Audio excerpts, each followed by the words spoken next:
In a good way. Mr. Chair, I apologize. I don't envy. Good. We lost some internet connection here, so. All right, we'll call the December 15th, 2022 Planning Commission meeting to order. Before I begin with the roll call, I would just like to acknowledge that we did have two new members to the Planning Commission. We want to welcome both Holly Anderson and CJ Badgerick to the committee and look forward to your participation as we move forward. Holly has taken over the term that will expire in July of 25. And CJ, you were assigned the one that expires in July of 24, since you each were taking over existing positions. With that, I'll ask for roll call. Anderson. Here. Badger, Here. Broker, Here. Gardner, Here. Gaunt, Here. Butcher, I'm here. Mans. Here. Next is the approval of the agenda, but before we move to that, I'd like to make a motion to amend the agenda by adding in an item C under new business, which would be short-term rental discussion to build a tentative schedule, calendar planning and objectives discussion. Can I receive a second for that? Second. All those in favor, say aye. Aye. Any opposed? Very good. So we'll have item C added to the agenda. Given that, can we approve the agenda? So moved. Support. All those in favor? Aye. Yeah. Aye. That means- Yeah, negative, no. Next item, the approval of the minutes from the October 28th or October 26th, 2022. Has everyone had an opportunity to review those? Mr. Chair, I move the adoption of the minutes from October 26, 2022 as presented. I'll second. Moved by Rashay, second by Broker. All those in favor? Yes. Yes. Opposed? Very good. Now we'll move to item 4 on the agenda, which is public comments. This can be public comments on anything that's on the agenda item, including items A, B, as well as, I know we just added C, but if there was anyone. And if you do want to come up to the microphone, introduce yourself, give us your address, and then limit your comments to 3 minutes. And that can be anyone who's also online. Do we have any public comments? Yeah, and Mr. Chair, I think, so the applicants are aware they will have an opportunity to kind Oh, of. yes, yeah. Present The their applicant will be- application later. When we get to the new business, the first item on the new business is the proposal for the site plan review for the 383 Dune Grass. But this is the opportunity, if there's anybody in the audience or online that would like to address during their 3 minute, up to 3 minutes, anything on the agenda. I see we have Barry Johnson's finger up. Barry, you might be muted. There you go. Thank you, Mr. Chairman. I just want to propose that the Planning Commission table item 6A on the agenda about the site plan review because of various non-compliant issues that need to be answered.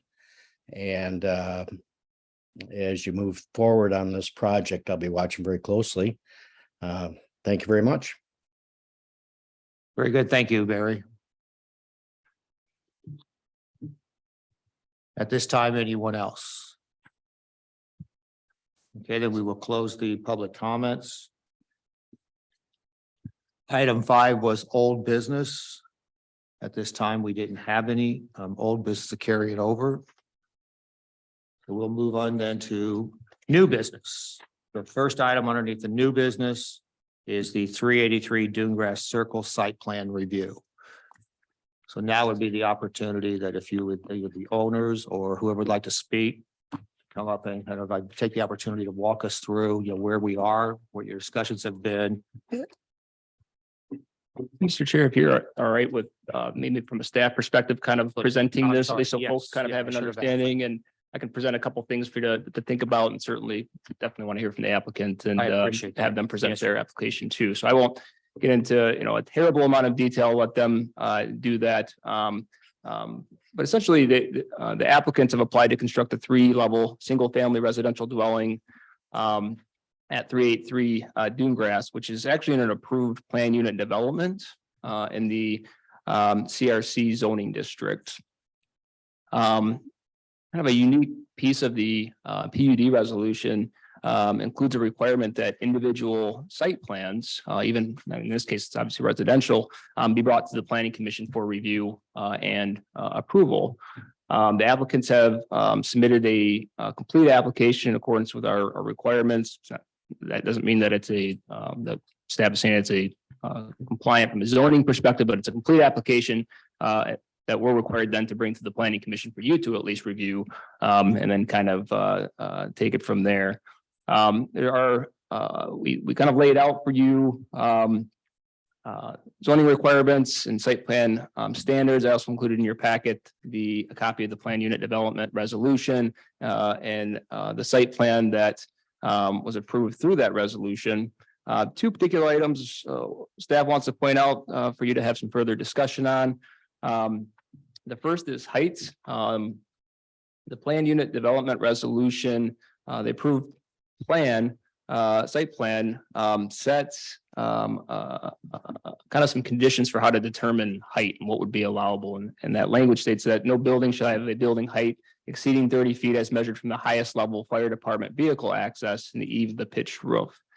In this particular case, our consultant's analysis of where that highest fire department vehicle access location is essentially at right near the garage, at the top of the driveway. And if you measure from that garage slab to the top of the flat roof, essentially you end up with a height of 34 feet 3 inches, which would exceed the PUD requirement by 4 foot 3 inches. It's pretty explicit language that's laid out in that PUD site plan that was approved. And just for some background and knowledge or reminders that any changes to that language would really require a PUD amendment to change that language, and that process is laid out in your zoning ordinance. The second item I want to bring to your attention to discuss this evening is lot coverage. This particular site, as surveyed and legally defined and submitted by the applicant, is 0.43 acres. It's 18,731 square foot. The building footprint that they propose is 1,545 square foot, which would put its lot coverage at 8.2%. The CRC zoning district, the lot coverage requirement is 5%. In the case of the PUD, which typically, provides for flexibility, and typically you would kind of lay out, what items, what those items are that maybe you're being more flexible on, and kind of lay out what those standards are. In this particular case, there was not an explicit request or indication of an allowance for a higher amount of lot coverage. So I want to bring those two items to your attention for discussion. There are a few other points I do want to make sure, and at least, in interest of, obviously, certainly we want to be, full disclosure, we'll put it that way. This is my first site plan in this particular area that I've reviewed, but there have been others applications for residential homes in this area that have been approved and have not been brought to the planning commission for site plan review and approval, with the exception of one. There was one right after the PUD was approved that was brought before the planning commission and approved. And looking at that particular case that did become before the planning commission, did have a building footprint and lot size that did exceed the lot coverage of 5%. It wasn't. Is that lot 21? That would have been 395 Dune Grass. And I can get the exact lots on there for you. I'll pull it up in my notes here. Lot 21. Yeah. There have been others that have been administratively reviewed and approved that did have lot coverage amounts that exceeded 5%. My initial look at an analysis showed that essentially so far, 5 out of the 7 that have been approved have had lot coverage exceeding 5%. So I at least want to point that out to the planning commission that not all of these have been before you, and that there has been some that appear to have been approved with a higher amount of lot coverage. So that's all I have at this point, Mr. Chair. I know there's a lot of other questions that I'm prepared to answer this evening as well. Very good. Before we bring you back up, I'm sorry, because we should have summarized this for everybody on the committee as well as online. You did address the lot coverage. Did you have anything on the height issues of the previous? Yeah, I have not analyzed the height that's been approved on all the others. That would be a little bit more analysis because of that fire department vehicle access determination is a little bit different, probably for each one. Right. So I have not looked at that at this point. And as you can see, like in the packets, which all of us had an opportunity to review in advance, and it has been posted on the city website. The other requirements, are listed within the document in the comments where we can see that they've actually have met each of those. I guess the only one that I would question that has been brought to our attention, and I did see it as part of the checklist, is that because of it being a critical dune, that before trees and things were removed on the site, there should have been a plan and a review by Eagle for the approval of that. I may be mistaken, but I know that area fairly well. And it's pretty obvious that where the home is to be proposed to be built, it looks like trees have been removed. And so I would just like to, hear, why that was done as part of the overall. That would be the only other thing I can see that I'm aware of besides the lot coverage and the height. Mr. Chair, one thing I did fail to mention is your city attorney, Christopher Patterson, is also here this evening in case you have any questions of him as well. So. Very good. Mr. Chair, I have a question for Ryan, if I may. You just mentioned, so there was one with larger than permissible lot coverage that was passed by the planning commission. And then did you say 5 of 7 additional were approved that apparently just by the zoning administrator? Did I hear you correctly? Were there others that were approved other in addition to that one that we're now calling lot 21 that were approved with excessive building per lot coverage? So I'm talking about just the ones that are in the PUD. Yes, of course. Overlay You area. say yes. 5 out of the 7 appear to exceed lot coverage. One of the 5 was appears to have been approved by the planning commission there. So there's 7 total. 1 was approved by the planning commission, 4 were approved by. God only knows who. Administratively by the former zoning administrator, correct? Got it. Thank you.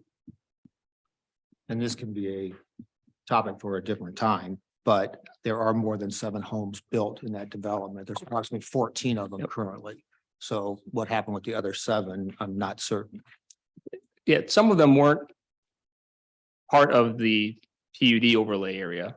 So some of them were subject to the original special land use approval, and then there was a PUD overlay that, Right, I thought that it essentially, encompassed all 21 lots. right. I'm sorry, Mr. Chair, how many total houses are have been, I believe there's 14 that are currently built. okay, these. so of the 14, 7 didn't even come to the And city. then I will for- have to go back because I was not aware that some of the ones were excluded from the original PUD. Right, if you look at the approved PUD resolution site plan, it draws kind of a darker line around the ones that were subject to the actual PUD resolution. Right. So What page is that? I don't have your physical packet in front. Well, I do. I have it in pieces. The map. If you can, I want to say maybe page 15. Little red down at the bottom of it. It says- Yes, okay. There was a 2013 PUD that covered eight properties that may be the ones that were not under the 2015. I'm just, So in 2013, there was a special land use approval that applied towards for 8 sites, essentially along Lake Michigan. right. Yep. All right, I'm trying to boil this down. I'm sorry. So. And I know there's a house on the lake that has some sand moved and rocks, so I don't know if we're counting that one as built or not, but so how many houses have been built? Just in the PUD area, Yes. the research that I did, I looked at 7 of them, the PUD area. Just the one that's in the overlay. Okay. Okay, so there's 7 in the PUD. Of the Correct. 7, how many filed site plans? How many were approved by the planning commission? How many were approved by the zoning administrator? I If you don't know. if we're gonna have that then. Okay. My review of the ones that are subject to the PUD. Yep, There was 7 that have received approval. And that 5 of them potentially exceed lot coverage. Only 1 of those actually came to the planning commission. okay, So 5 of the 7 exceeded lot coverage Correct. and 1 of them came to the planning commission of the 5. Is that correct? Of the 7. Of the 7? got it. Okay. That is what you had I said wasn't before. being I was just clear, trying to- yeah. We're throwing numbers. Yep. Anyway, thank you.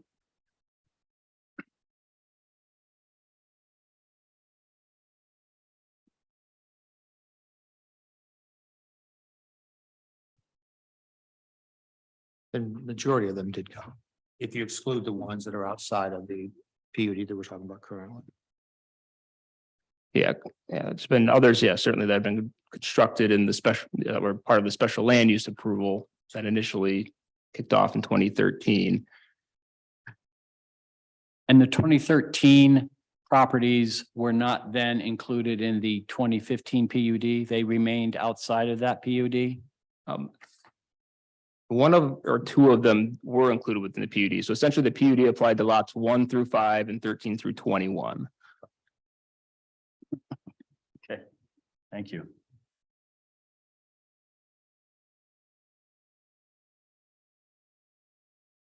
No, I think we're just trying to make certain that we try to understand it because we did have a period in COVID, factored in somewhat too. As to, what came in front and what didn't come in front of us, but that's going forward, we do want to make certain that we are adhering to the PUD and the requirements of it. Mr. Chair, may I have a question? So the PUD was 2015, correct? Correct. And the lots that were covered by the PUD was lots 1 through 5 Mhm. and 13 through 21. Correct? So that is 8 and 5, so that's 13 in total? Or 13, correct. did they exceed, do we know the circumstances of those lots in terms of lot coverage? The ones that are undeveloped or Or are these all undeveloped yet? 1 through 5 and 13 through 21? I'm sorry, I'm just trying to. no. Some of these, like I said, 7 of the Okay, 13 that you mentioned have been developed. Okay. Correct. Yep. So and of those 7, how many exceeded lot coverage? 5? my review showed 5. Okay. Mr. Chairman, can I ask a question? So I want to restate this again. So the PUD includes lots 1 through 5 and 13 through 21. Mhm. And of those total ones, 7 have been developed. Of those 7, 5 exceed. And of those 7, 1 came to the planning commission. Correct. Okay. And let it be known, the one that came to the planning commission was the first one built on lot 21. Okay. Thank you.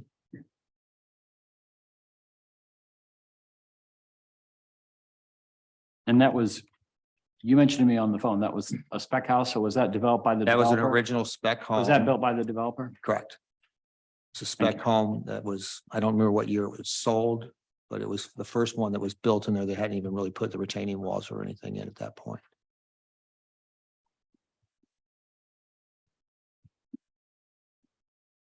I think we are now ready for your presentation. I'm sorry, one last question. So this is, comes in the No. category of dumb questions, if I may, Mr. Chair.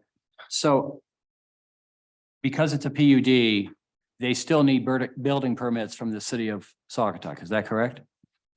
Correct. So yeah, zoning permit approved and then zoning permits approved, then that would be sent to Michigan Township Services, who handles our building permits, then they would obtain building permits from them. Okay, thanks. Yep. Sorry. I have some additional paperwork. I don't have the copy. We'll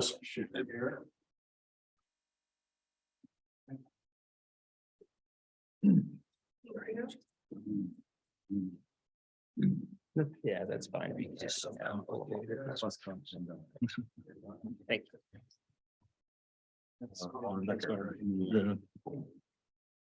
So my name is Joe Filippelli. I'm a registered architect with the state of Michigan, and I'm the owner of North House Architects in Grand Haven.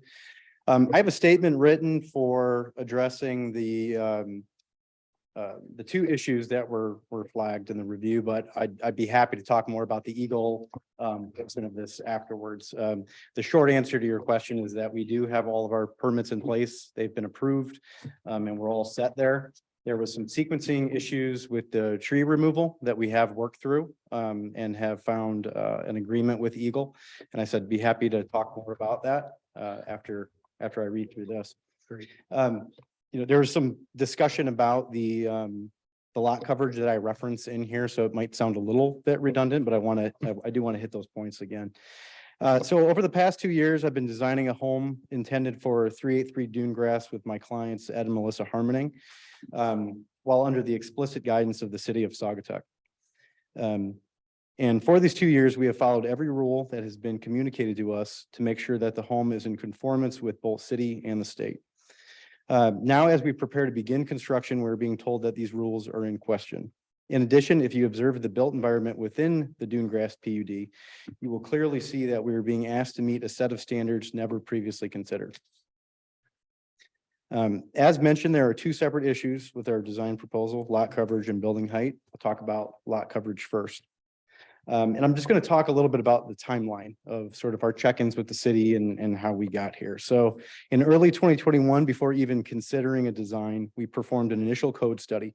I reviewed the city's ordinance and the proposed PUD site plan. The ordinance and the site plan clearly states that there is a 5% max lot coverage for the CRC district, but nowhere does it state specifically a lot coverage percentage for the PUD overlay.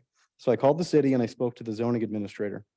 I was told that dune grass does not have a max lot coverage as it allows for regulatory flexibility. This information is consistent with the current buildings in the development. Most of the lots around my client's property are between 1/2 and 3/4 of an acre, and they are all well over 5% lot coverage.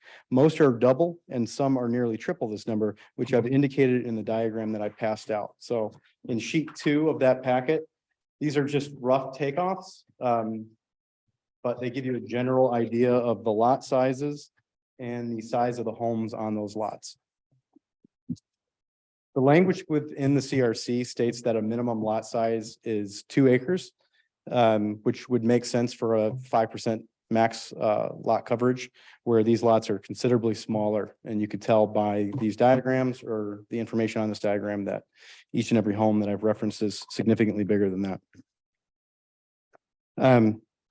We are now being told that the information we received at the onset of the design process from the city is not true, and that 5% max lot coverage must be met regardless of what others have done in the past.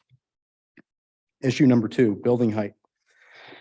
Again, back in early 2021, when we first started this project, after running through some initial studies for the property, we realized that a small lot combined with steep topography and protected critical dune areas did not leave very much room for a house, a driveway, a parking area, and a reasonably sized garage. So we came up with a concept where the garage was located underneath the house and surrounded by grade on 3 sides, similar to a walkout basement. We questioned if this would be allowed due to the language on the PUD site plan, where the lowest level of the vehicle access could not be more than 30 feet from the roof eave. Being that we were proposing a flat roof, we knew that there could be some discrepancies there, so we consulted the city yet again. The zoning administrator said that the language on the PUD site plan is not what was being used to limit the height of the structures in the PUD. It was instead the same calculation of average grade being used elsewhere in the city. which I received in an email and have provided in the printouts. So the next portion of that packet, underneath the email there, there's a diagram that shows how historically the building heights have been calculated within the Dune Grass PUD, which is consistent with other residential structures in the city.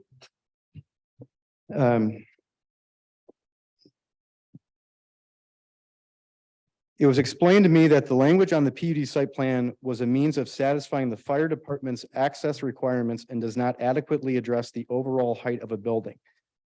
I was then told that if our average grade calculation meets the city standards, and that if we could provide evidence in writing from the fire department with their approval of our concept, that there would be no issues in permitting.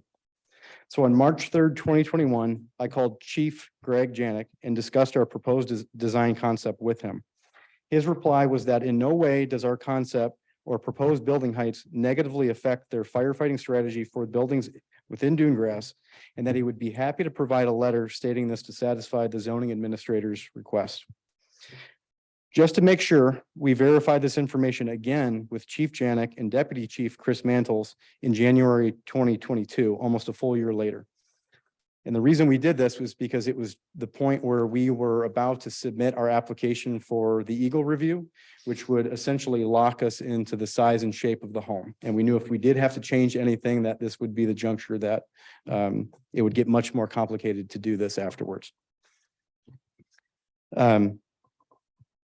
I printed out an email from Deputy Chief Mantles that corroborates all of this and goes into much greater detail of why our proposal does not create any issues for them whatsoever. And I said I'd be happy to touch on that.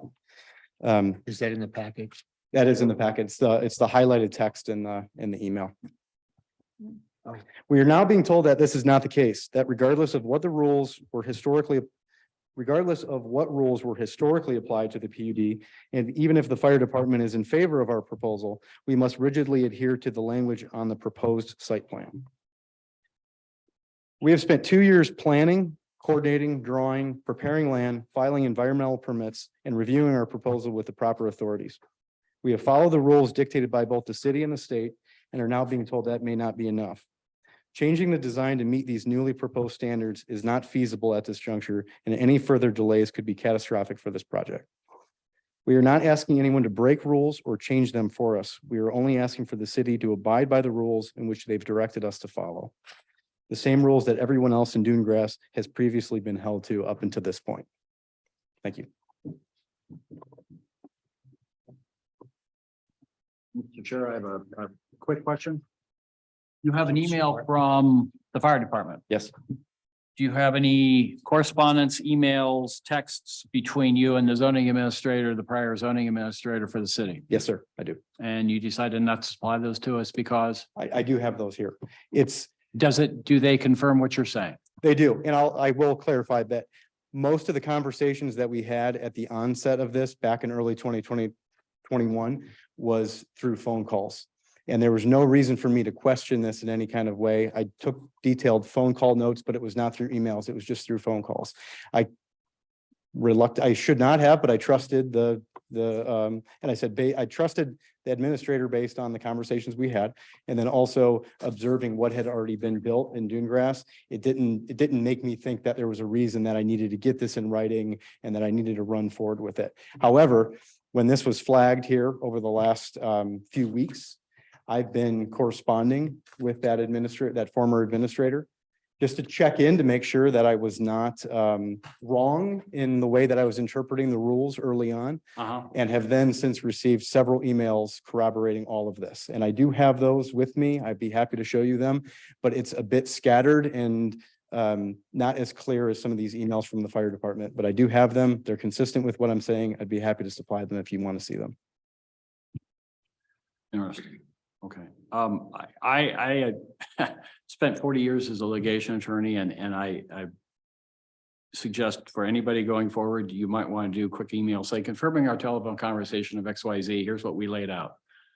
Just that's a CYA. Yep. And I'm not saying you're at fault. I'm just saying, it's a good thing to do rather Oh, than trying to get a hold of somebody years later who's no longer in the employ of the city who may have their own reasons for saying what they want to say or not say what they don't want to say.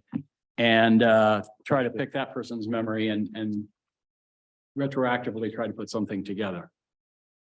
Understood. Joe, if you, so we are just looking at this as the standalone 0.4 acres, because I know at one point there was discussions about the condominium association lot that sits, around where the Dune Grass Circle. That has been removed from the consideration, correct? As far as I know, what we are being held to is that 0.43 acres. There has been some discussions. I was talking to Melissa earlier today that she's been in touch with the developer for Dune Grass. He had commented that there was some information out there stating that the common grounds within Dune Grass, the protected areas, the environmental areas have been at least part of the discussion when thinking about the size of homes that could be built there. This is fairly new information for me. It came pretty late in the day today, so we can't fully confirm that, but it sounds like there's further documentation out there somewhere that references this. But as far as I know, our lot is 0.43 acres, and that's what we're being Right, held to. that's what we're working with. Yep. Is everyone on the committee aware of what we're talking about? When you drive into Dune Grass, there is a point to where, as you can see on that map on page 15, you would drive along the road and then you have what's called Dune Grass Circle, which goes in, and that's where the lots 20, 19, and 18 would all access their homes. And then it comes back around, basically just makes like a little U. In that center area is about 0.4 acres that is considered common. At one point, there was discussion on, I believe anyway, that it would be like a park or something, but it's part of the common association within the PUD. There are some old documents that when you actually do look at, that might be what Melissa had found when I was going back, that highlighted 19 with a 0.43, but then it also had a second line that went all the way around park for 19's building, but it's no place in the PUD. Yeah.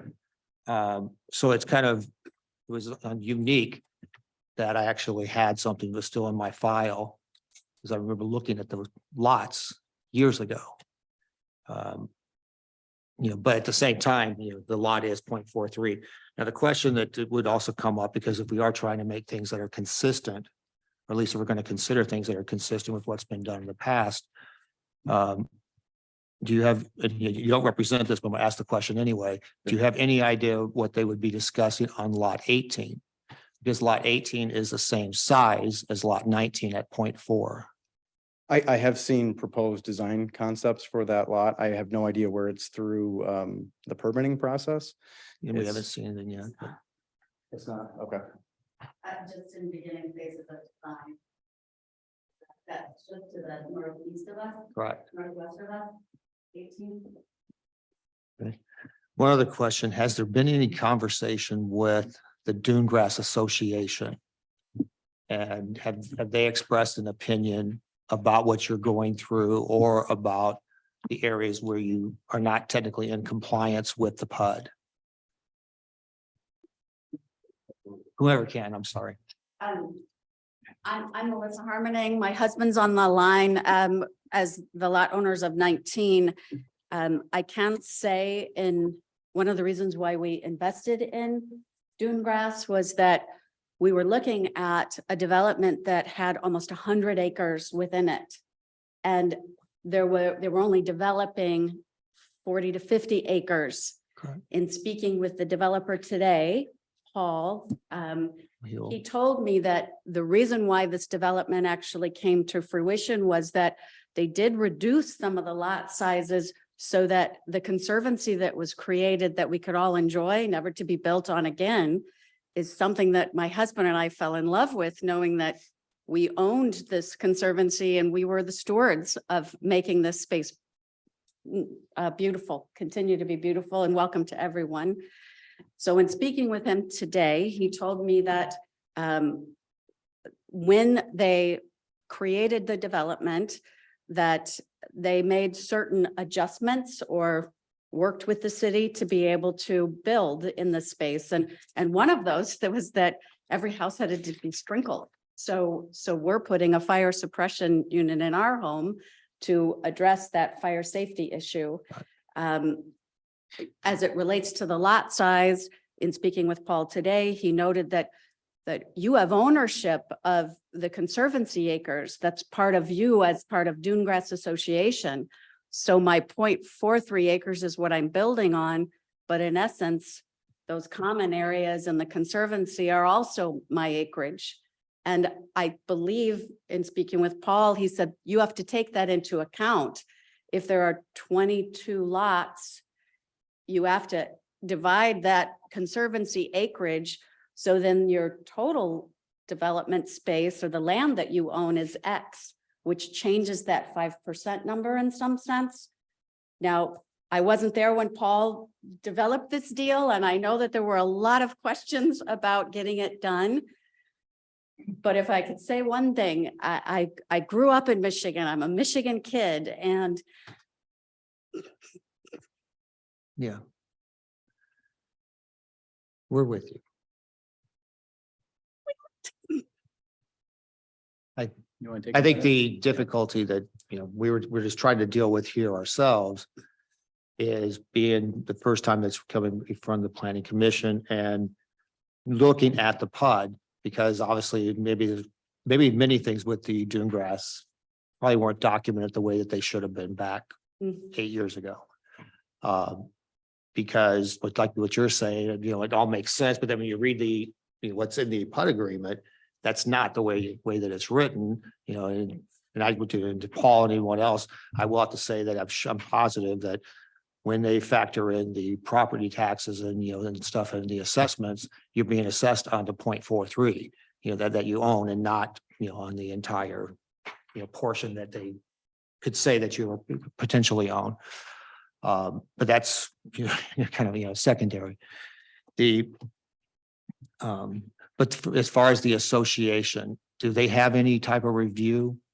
Like, does the board, I know We I did. think it's a 3-person board, correct? It's We headed up by submitted our drawings for review to the board after having worked with Joe and Eagle, and we got an email back from the board that said, great, it looks great. Okay, then it So- has. Oh, very good. Yes. Sorry. guys, I'm just curious because, I know for those who aren't familiar, the president of the board's home is located next to 18, which would basically be a neighbor to you also. Right. So that, so if they have, given their review, at least I find that positive. And I mean, one other thing I think if I can share is my husband and I, we have 2 daughters, and we've been coming to Saugatuck for 35 years, since before we were married.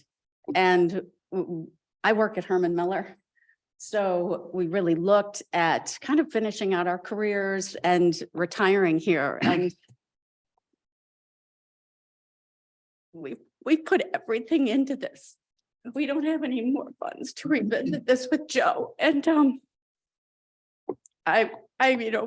Joe's been phenomenal, and we thought we were really following rules the way we needed to. So to that end, we hoped that we'd be able to move forward pretty quickly, and now we're running into the end of the calendar year.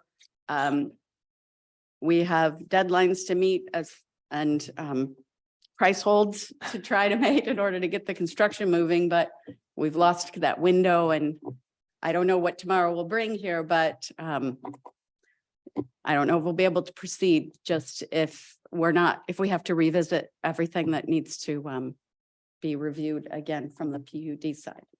So. If I can just say real quick, I think there's a value in doing the procedure right. And that is to the credit of you and your husband. And that will have some impact on how I vote. And you should not be penalized for doing the right procedures or for the errors or omissions of either prior builders or prior people with the city. So, thank you. I do thank you very much, Melissa. One question I do have for Joe, just so I can clarify. Of the map that you gave us. Yes. It highlights the neighboring properties. The actual square footage, that is the footprint square footage. That is not the home square footage, correct? So if I'm so- looking at lot 15. Lot 15, so. 3,900 was the footprint square footage. So the three numbers that I have on there, is the 0.6 acres, which I got from the PUD Right. site plan. Based on 0.6 acres, if they were held to the 5% standard, it would be 1,412 Correct. max square feet.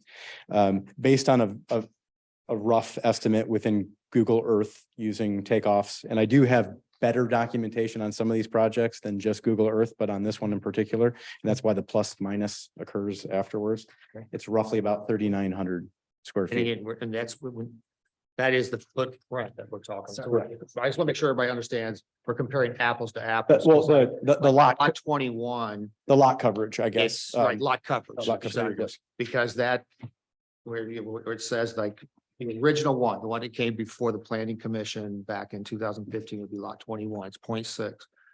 Their maximum at the 5% would have been 1,210. The home is approximately, well, according to you, you're pretty close, it's 2,200 square feet of lot coverage. The home itself is a little over 4,000, so it's not something, it's not the, so just so you know, that's not the square footage of the home, that really is just a lot coverage. So again, and that is, you know, the two neighboring properties, the 21 and 20, you know, of which, oh, they're excellent. And, you know, but you can definitely see, especially one of the most recent ones. Lot 20 is probably 2 years ago, I think Serba built. I'm sorry. No, the no, owner built, I had worked for the architecture office that it was, while that project was under construction, so I'm a little bit more familiar with that one. And I actually have the permit set from that drawing. Okay. So I said that one I could speak to a little bit more specifically, but. Because um, again, the only reason I'm bringing that one up is it kind of sits back. You know, back Is that lot from 20? Is that lot 20? lot 20, if you're in there, it's got like, they even have gates, which I know is an issue with the association, I've heard. But it sits kind of back up in the dune, somewhat similar to what it looks like, what your drawing would kind of be, where it's. You kind of have a little bit of a raise, then you go down, so it's kind of positioned in a way, but it is almost double the size of the lot coverage. The original developer did set some lot suggestions. You can see within the master deed how they get it out, and our footprint is within that too, which will, again, I don't know historically how it transpired, but pre-approval made for a fairly small footprint to begin with. Our home will probably be one of the smallest of all the developments there, but we did have a very interesting topography to deal with, so we were really trying to stay within those critical dunes and not disrupt the beauty of the land. Joe, I do have one question on a different Sure. sort of line of discussion. Yes. I know you mentioned Eagle and that it sounded like you'd come to an agreement Yes. with them. And the reason that I wanted to just see if we could get a little more information on that is it sounds like there's been maybe development subsequent to what we have in our memo, which talks about an order to restore from Eagle. And that's kind of where it left off. So anyways, more color around, sounds like some developments after that. Yes, no, absolutely. So again, this has been a 2-year process. We typically, I'm not going to go through like the steps through designing a home or anything like that, but usually after the point in the design phase where we're not fully through construction documents, but we know more or less what the house is going to look like. We know the size and shape of it. Because of how lengthy the Eagle review process is, that is when we provide that or pursue that application with Eagle. And within dune grass or in this area, there's some restrictions on when you can remove trees due to bat migratory paths. They nest within the trees within this part of the state during certain times of the year where no tree removal could occur. We had initially intended on starting this project in construction sometime in the fall. which would allow tree clearing to be impossible. We worked with a consultant throughout this process, an Eagle consultant. We took some trees down during the application process, documenting it and following the guidelines of Eagle and being explicitly clear with them that we were taking the trees down to fix that. So we did take trees down prematurely, but through the guidelines of Eagle and explicitly clear with them, this was to avoid any issues with the bats. And that a way of making this right was to reestablish certain native species where they indicated, and to put trees back where they indicated. We did not remove trees where we didn't need to. That was not more than what the house needed or was a safety issue. When we documented all that clearly, we're explicitly clear with Eagle. We came to an agreement and they put that in the application that in order to process this fully and to get acceptance of the project, that all of that needs to be restored through the process. So that's what that is referring to. That's very helpful. Thank you. On that point, will there be any more tree removal? No, there will not. So like the two big trees right in the front of the lot, they're staying there. If they are are you talking about the ones on the north side of the lot along the hillside or on the south side along the bluff? Would be to the left of where your anticipated driveway is. In other words, it would be right in front of the house. Those are staying. I was gonna say, we would have taken those down during that process for sure. Or do they feel? No, they're very nice. They're big trees and they're right in front, right on the street. I don't know. I walked a lot, so. Right. The intent definitely was not to Right. clear cut the property and I said, along the southern bluff, we wanted to utilize those trees as much as we could for, filtering sunlight and things like that. And some of them were fairly unsafe in the state of the tree. So we took some of those down. On the top of the southern bluff, there are a couple trees. There's a few trees that have red paint and one has green. Is that lot line or is that save these trees or do you know? The Dewgrass Association within the 100 acreage, we've been trying to restore the hemlocks.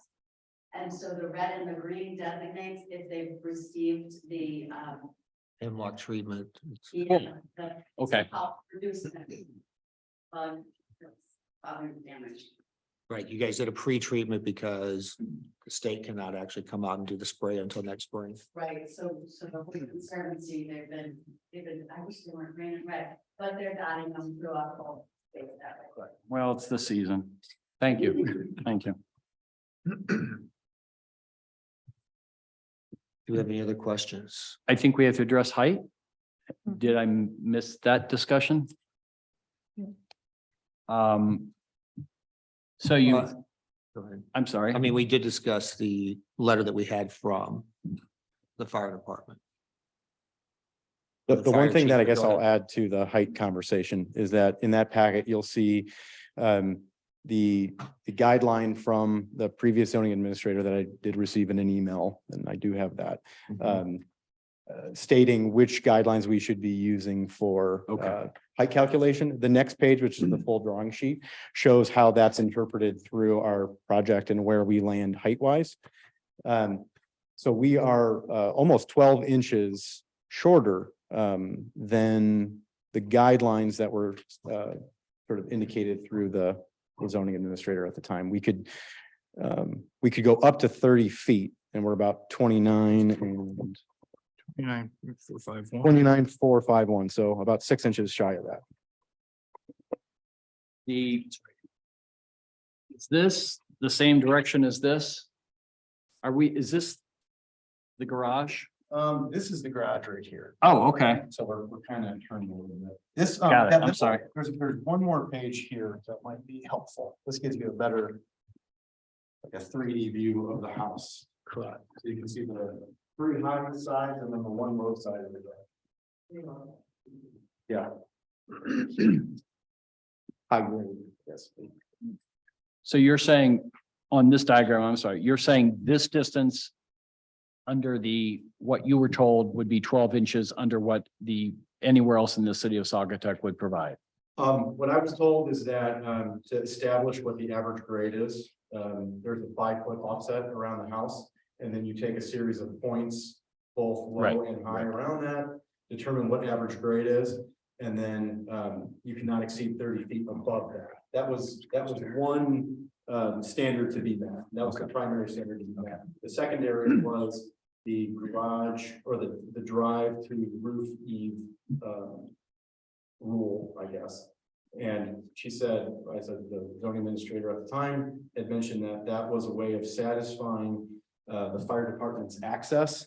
I found out quite a bit of information about why that occurs and why that exists.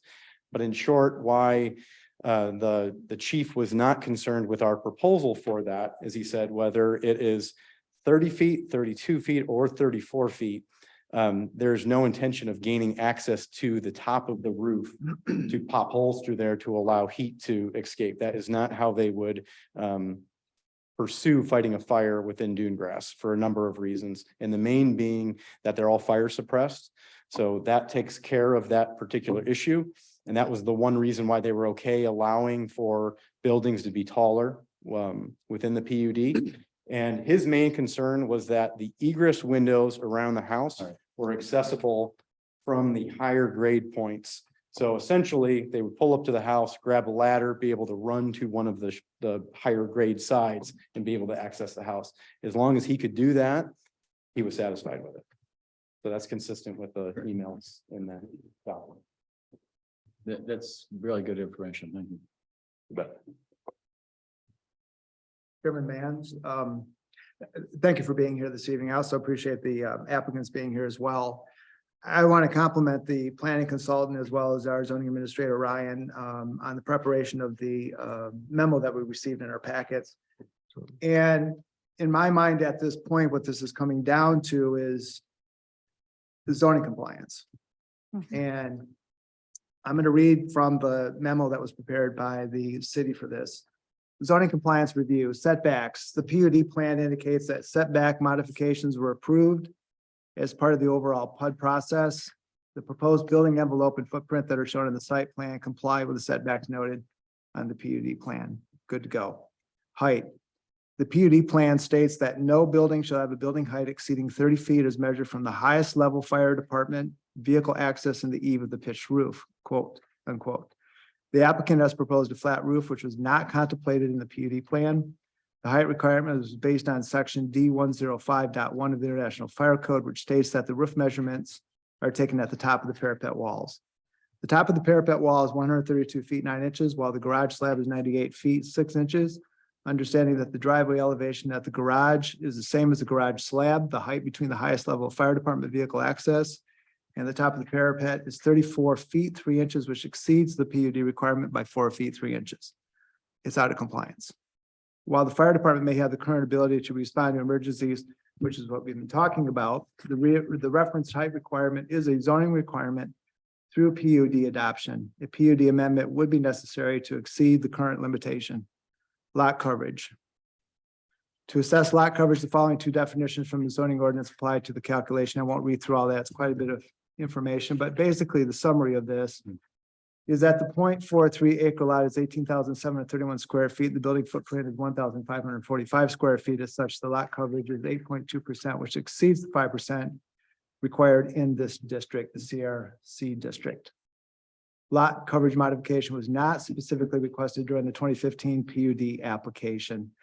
Goes on to further explain that there's inclusion of some of the common areas in the lot measurement, which that in my mind is not a planning commission. That's for someone else to decide. From my perspective, the application is not compliant with the zoning code, and I just don't think we should be trying to figure out variances, and that's another authority's responsibility, either through a PUD amendment or a zoning variance. That's, I hate to oversimplify it, but that's kind of where I see things as they stand for us this evening, beyond planning commission responsibility. Ross, I agree in one, everything you said. I guess the one procedural question or thought is whether given that we want to address that now or still go through the comment session? Steve or Commissioner Mance or Chairman Mance, maybe that's a question for you. Well, I think we are kind of looking at it from the standpoint that, yes, if we say, is it in compliance? If you go by the harshest rule, the answer there would say these two are not in compliance. But then at the same time, I think we do have to continue to look at prior history.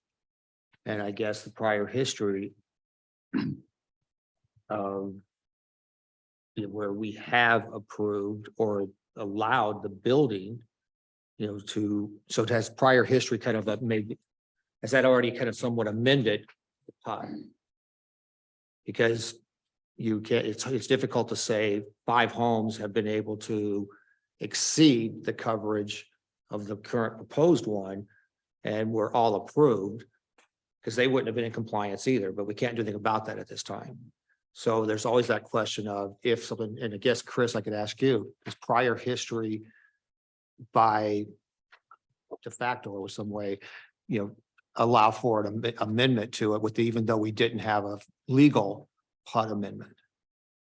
Chris, sorry, Chris, we're just because we're recording, yeah. Absolutely. So I actually think that to look at history and suggest that history probably amends the PUD decision itself, I wouldn't look at history that way as far as sort of what occurred during the approval nor immediately thereafter. What I think history helps us with is understanding the intent and the actual what was approved within the PUD itself. And there actually is quite a bit of history, because the document that's provided in your packet, which is the special, the decision of City Council, sort of incorporates applicants, right? The application itself, applicant's representation. And then in addition to that, it also includes, of course, what you have in front of you, which is the PUD sort of plan itself.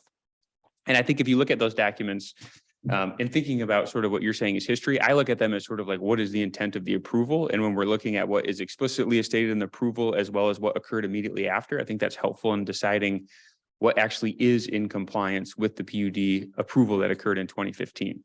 So like, for instance, just a couple pieces from just a high level, like if you look at the resolution itself from City Council, of course, I mean, they basically incorporate the site plan that follows that resolution that's in your packet. At the end of that, City Council itself took the position that it complied at that time with the CRC. It included the PRD overlay as well as with the site plan itself. And then when you look at the site plan itself, I think what's extremely helpful is a couple of things. One, we should all realize that site plans themselves have to be filed with very specific requirements as set forth in city code. So this is not like a sketch, right? I mean, site plans are sealed.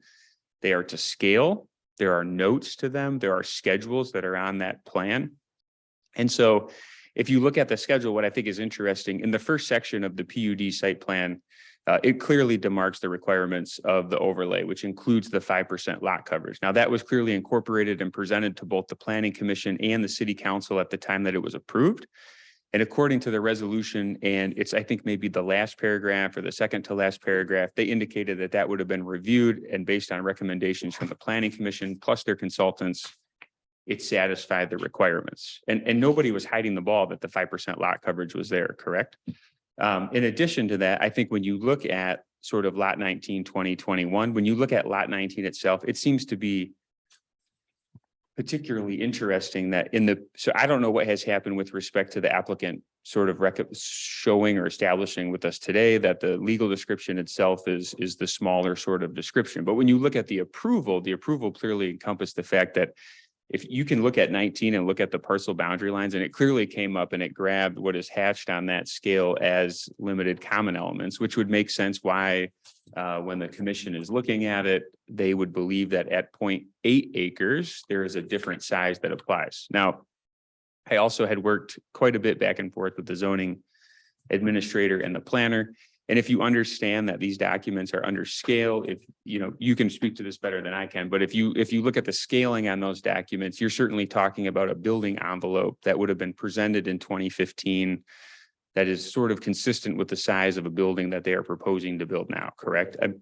Yeah. So I think that there are pieces of evidence that were presented in 15. When, Chair, when you represent history, I don't think history itself amends the PUD approval. I think what it does is it evidences what the intent of that approval was. And that's what I think, particularly in working with the planner as to lot coverage. Like if you look at the last section of the paragraph that's in the planner's analysis, that's a recommendation. I mean, ultimately what the planner is suggesting is, if you look at the black and white letter, you look at what is in the CRC district, it's 5%. You look at what the applicants presented, they have presented a much smaller acreage size. So black and white, that doesn't satisfy it.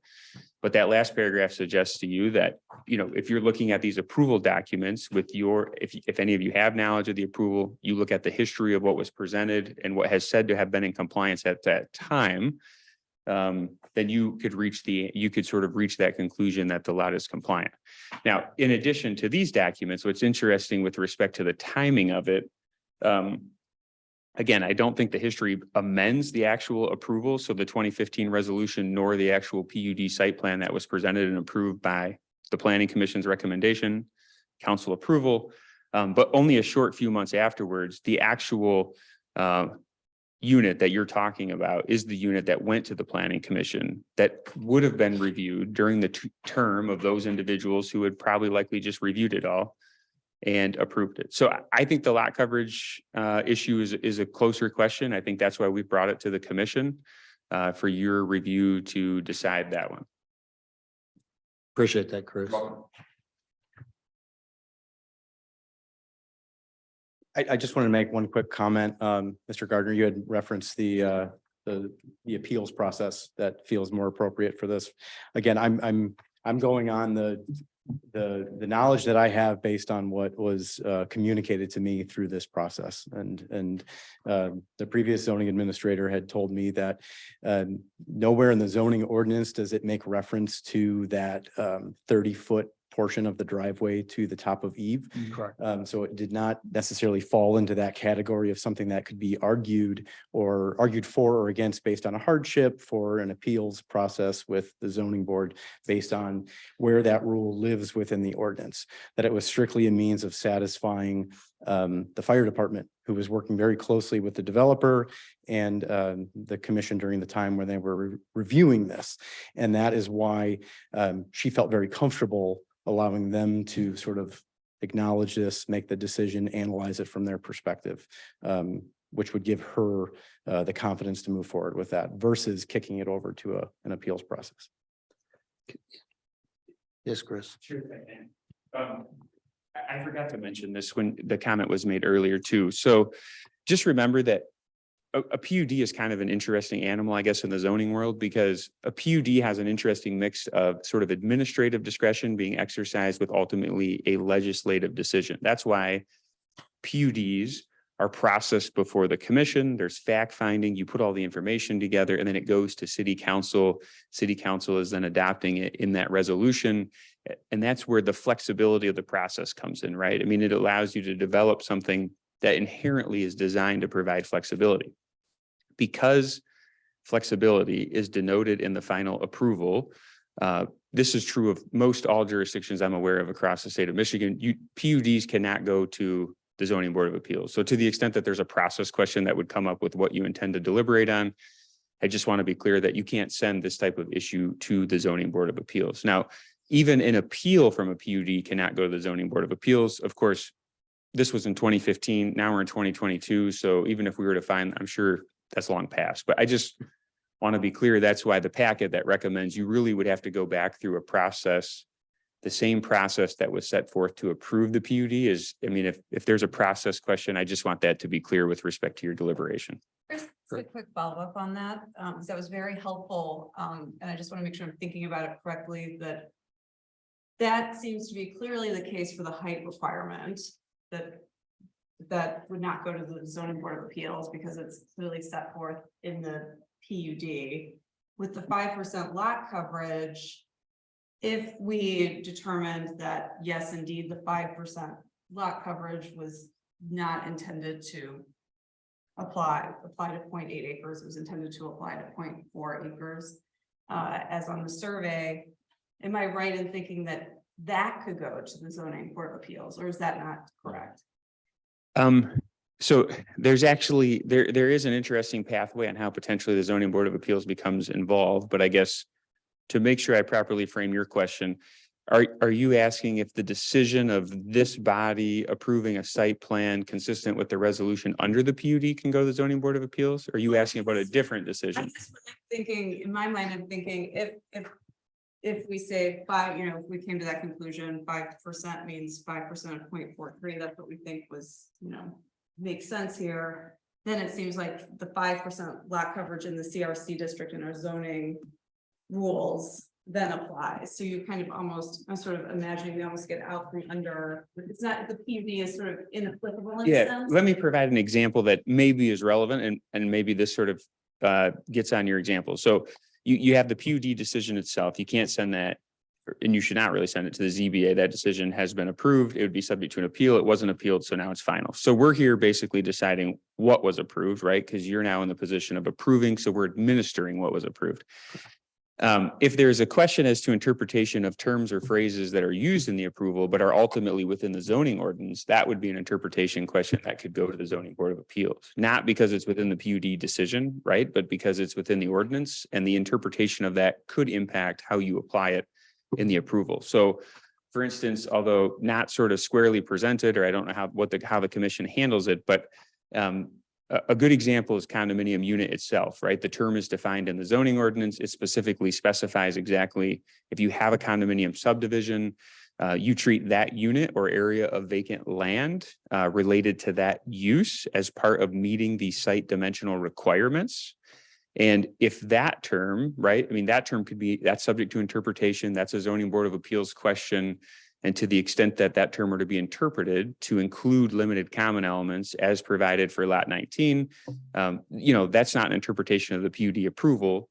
It's of the standards in the ordinance, but it comes back and informs the decision here. So that's an example of potentially how the ZBA's jurisdiction could be relevant, depending on the question you're asking. And to that point, reading again the letter in our packet, while the fire department may have the current ability to respond to emergencies, the reference height requirement in the zoning requirement through PUD adoption, a PUD amendment would be necessary to exceed the current limitation. So it's my understanding is that the planning commission does not have the ability to amend the PUD. Is that correct? Agreed. We can just interpret the PUD. Correct. Then the other For issue. administering and applying the PUD. So the other question regarding the lot coverage to commission member, the other commission member's question, it says here, the original PUD plan shows unit 19 as a 0.8 rather than 0.43 acres. A portion of unit 19 is noted as a limited common element included in the 0.80 acres. If considered with the limited common element, lot coverage would be compliant. However, unit 19 as surveyed and legally defined is 0.43 acres. So in essence, this is 600 some odd feet in excess of the 5%, which is in the actual zoning for this particular area. And it says, it goes on to say the deviation between the PUD plan and the site condo survey appears to have inadvertently resulted in a compliance issue. And this is getting to the question that was just asked. However, the planning commission may have additional background regarding the site condo approval process. The discrepancy of whether unit 19 and the limited common element were intended to be counted as one for the purpose of this requirement. So that gets back to your interpretation question. That actually maybe doesn't squarely get to the interpretation question. Well, let me answer that. Yes, I guess. First, when you look at the documents themselves, especially the application materials, you know, when the application was presented, they had to go through all of the PUD standards in addition to the overlay standards. So if you look through all the application materials, you'll see an extensive amount of discussion related to averaging open space and attempting to take, and it was really an overall flexibility plan as to here's what we're attempting to do with the parcels as an average. They're all going to be a little bit different size. Here's what it looks like as the common open space that will be within the PUD. Here's how it satisfies all the standards. And then after that, the application review goes through the overlay, discusses some of the specifics. And when it does so, it has the tables within the application materials, including the reviews by the city. And it's looking at the aspect of, look, here's the specific setback requirements, et cetera. When you look at those, there's like a general discussion about obviously the flexibility, the averaging of the lots to satisfy the overlay standards. What's sort of missing when you look at those and is the explicit sort of request like exists for the height, because there's a note literally in the PUD site plan that provides what the standard is for the the height as it says agreed to by the fire authority.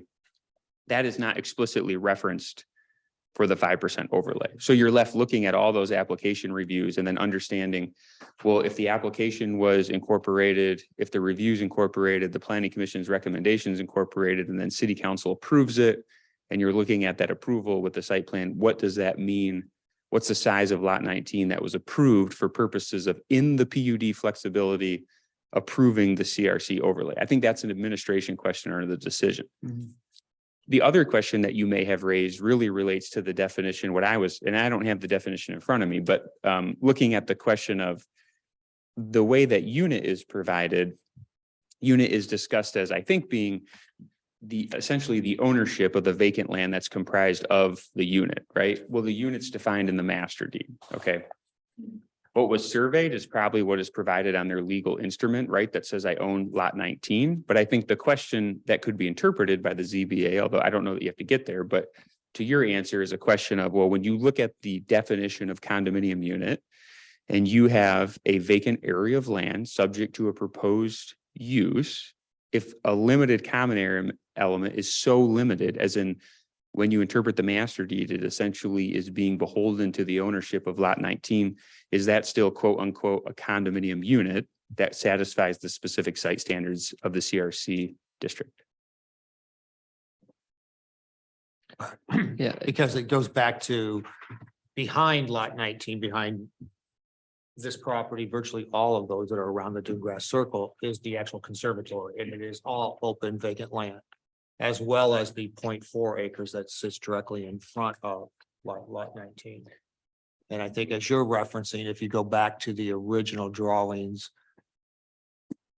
for lot 19, I know it's not legally part of what you own, but it does show the 0.8 for the consideration. yeah. And Mr. Chair, if I could too, just to add to that, I certainly haven't seen the master deed either to know exactly how it all shook out as it related to that. Although it seems like the documents that were submitted to Eagle, shortly after that, the labels for that limited common element area kind of identified that, and the applicants can correct me if I'm wrong, it's basically being it's like a community septic area that's kind of for lots 18, 19, 20, and 21. So it kind of serves multiple, or at least those 4 lots around that area.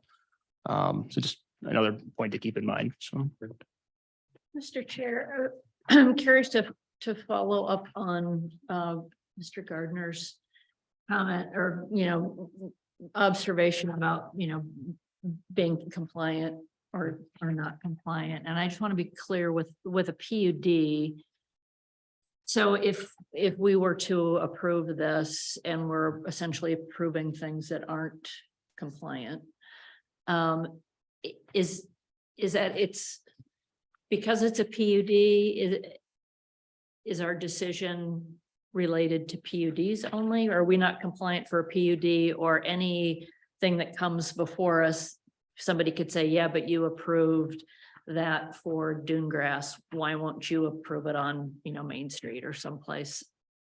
Well, you Good want to answer question. that, or I can give you my interpretation. Yeah, so I tried to answer this. I think the question But I before think you I is wasn't that, quite following you. sorry, you do have to approve it with your understanding that it is compliant with the PUD. Correct. Okay. Because that's what I think we have to kind of say, is the PUD, does it give us the flexibility to kind of look at this in the nature of how it was written and how other things have been approved historically. And that puts it in compliance for us to be able to approve.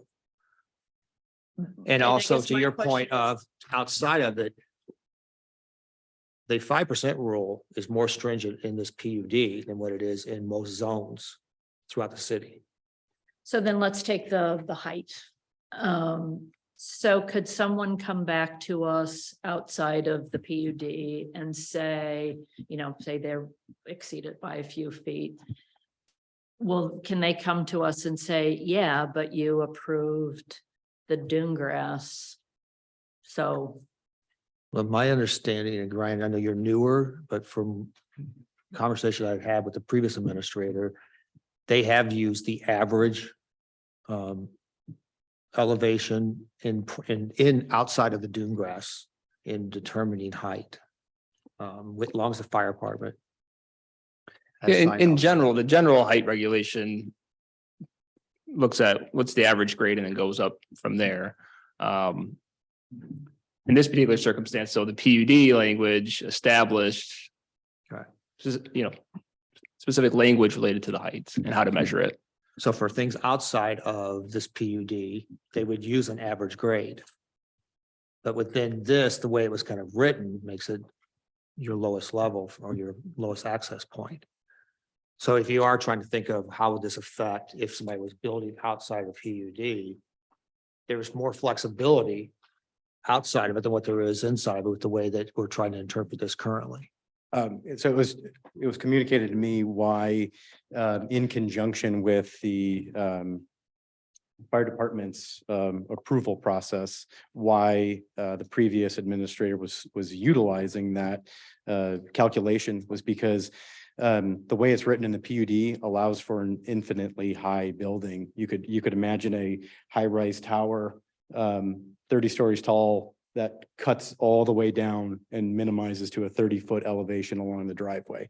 By adhering only to that, there was no way for them to control or dictate any height, maintain a residential scale in any kind of way. So they were maintaining the established calculation used elsewhere in the city to satisfy the fire department was part of the PUD site plan. So that's what was communicated to me. And you're also measuring the average grade just for the side where the garage would actually be. Your average grade on the lot would be substantially higher. Because as you said, they can take hoses around to one side of the house and you would probably have 15 or 20 foot. exposure. It's about 25 feet around and then it drops down to that 34 feet. Any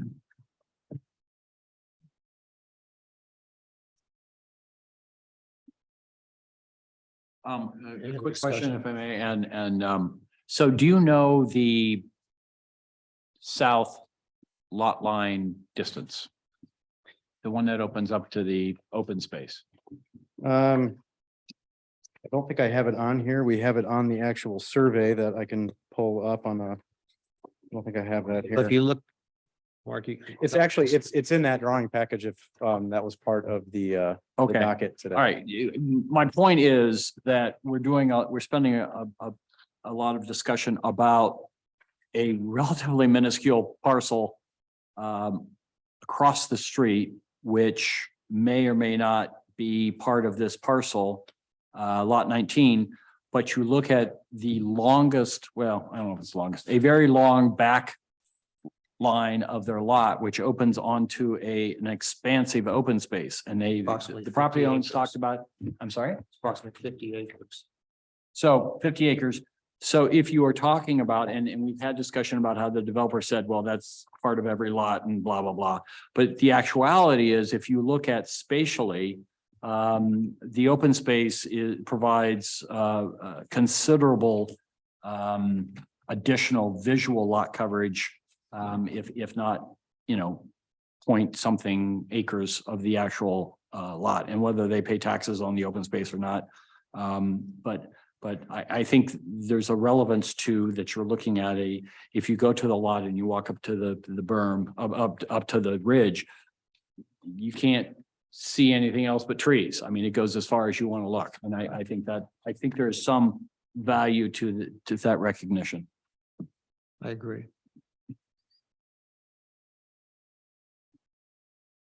I think with lot size, that it's the way the PUD has been interpreted from the beginning is pretty clear. And that's the tougher decision is the elevation is when it calls out 30 feet directly in there.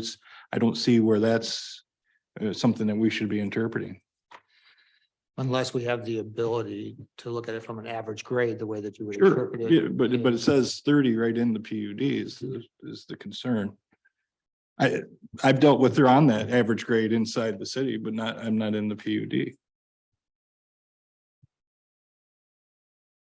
I think that was the main reason why the administrator had recommended that I pursue getting approval from the fire department, because that was not something that she wanted her or the planning commission to make that determination, knowing that if they were accepting of it, that what is it, the minor amendment could be made by the planning commission based on the recommendation of the fire department. A question, I guess it would be for Ryan. So do people go to the fire department for sort of an exemption outside of this PUD? I mean, or do we hold the line on the 30 feet in other, in general? And the fire department's review is a separate review. We've adopted the fire code as part of our building code. And so all these building plans have to be reviewed by the fire department for compliance with fire code, and I think the fire department's applying that and giving their recommendation that certainly that from their perspective, they can fight a fire on 3 sides with the ladders that they have, and the vehicle access isn't a concern for them at this particular location. But the zoning standard is laid out in the PUD language as far as how you measure height. I still come back to what's in the analysis from the planning consultant and the zoning administrator is that while the fire department may have the current ability to respond to emergencies, the reference height requirement is a zoning requirement through PUD adoption. A PUD amendment would be necessary to exceed the current limitation. As I'm reading the PUD requirements in the zoning code, help me understand this. I believe if we recommend an amendment, that has to be an amendment recommendation from the planning commission to the council, because they are the ones that are they're the legislative authority to actually amend the PUD, which was adopted back in 2015. Regardless of what the fire department said, this is a zoning requirement and it's out of compliance. And based on this and based on my understanding of the zoning code, that's where this direction, that's where that has to go. And that's where my original comment about it, I don't think that's a planning commission decision, but a recommendation. The lot coverage, there seems to be a little bit more flexibility there in terms of, considering pulling in the limited elements for use of the calculation of the square footage. 3% may not seem like a lot as being said by other planning commission members for that area. But at the end of the day, my job as a planning commissioner is to make sure that we stick with what has been adopted before me and will carry after me in terms of protection of natural resources and everything else that goes along with the zoning code, that the inherent beauty and whatever we want to call it in the community may seem like a lot of busy work here, but ultimately that's what I'm here to support, is make sure that we adhere to this and stay within the rules. So I see the height requirement. I don't see any way around recommending a PUD amendment to get that through if that's the direction the planning commission wants to take. And the lot coverage open for interpretation, as I think we're all.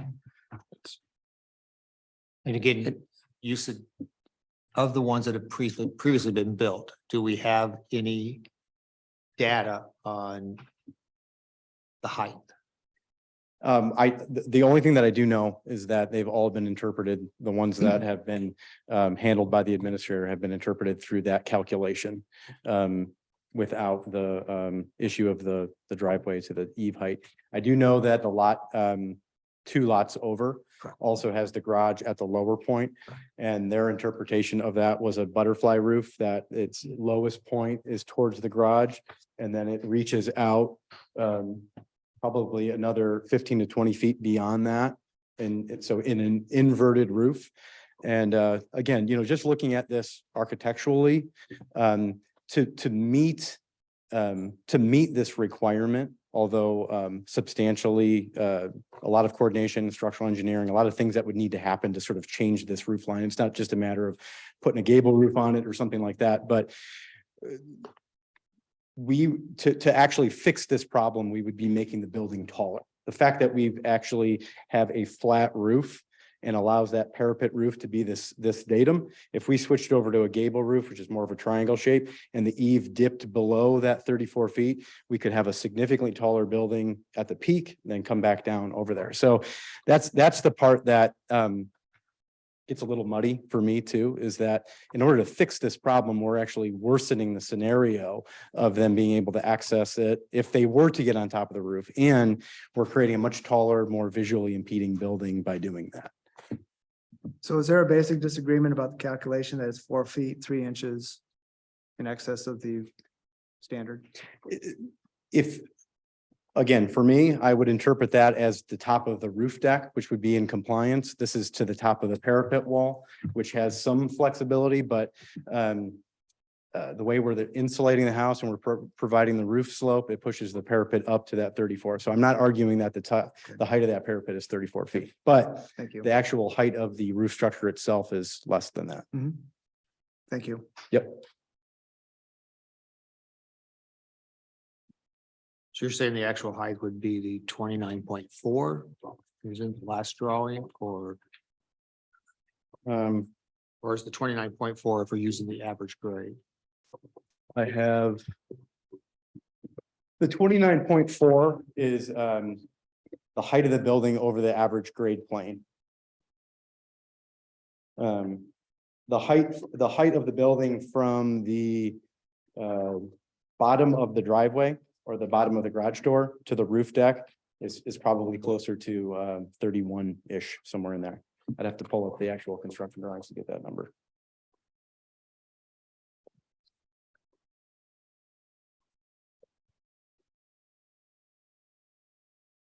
Can you reconfigure the driveway to get a vehicle to get you within the 30 feet? Can you wrap it around, further around the house? I'll say further to the south, for example, up the slope? Not without impeding into some critical, I mean, if we move the house, the reason why we can't do that at this point is that it would start a amendment process with No, the Eagle. process of the Eagle. It would be Okay. 90 days of reworking, changing construction drawings, refiling.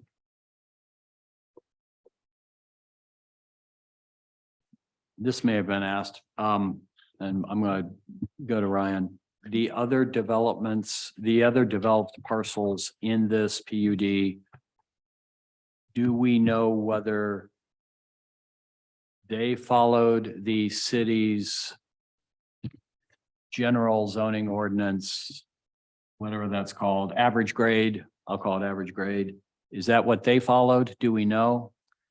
I have not done a height analysis on the others that have been built to determine whether or not it appeared that it was from the highest department vehicle access or if they were using an average grade. I have not done that height analysis. I don't have the specific numbers, Mark, but if you look, the two adjacent properties, Right. especially 15 would greatly exceed the 30 feet from where their garage is. But then around, as you go around the parcel, But of the they one, got by with it because they actually added a garage door at a higher level that is not utilized.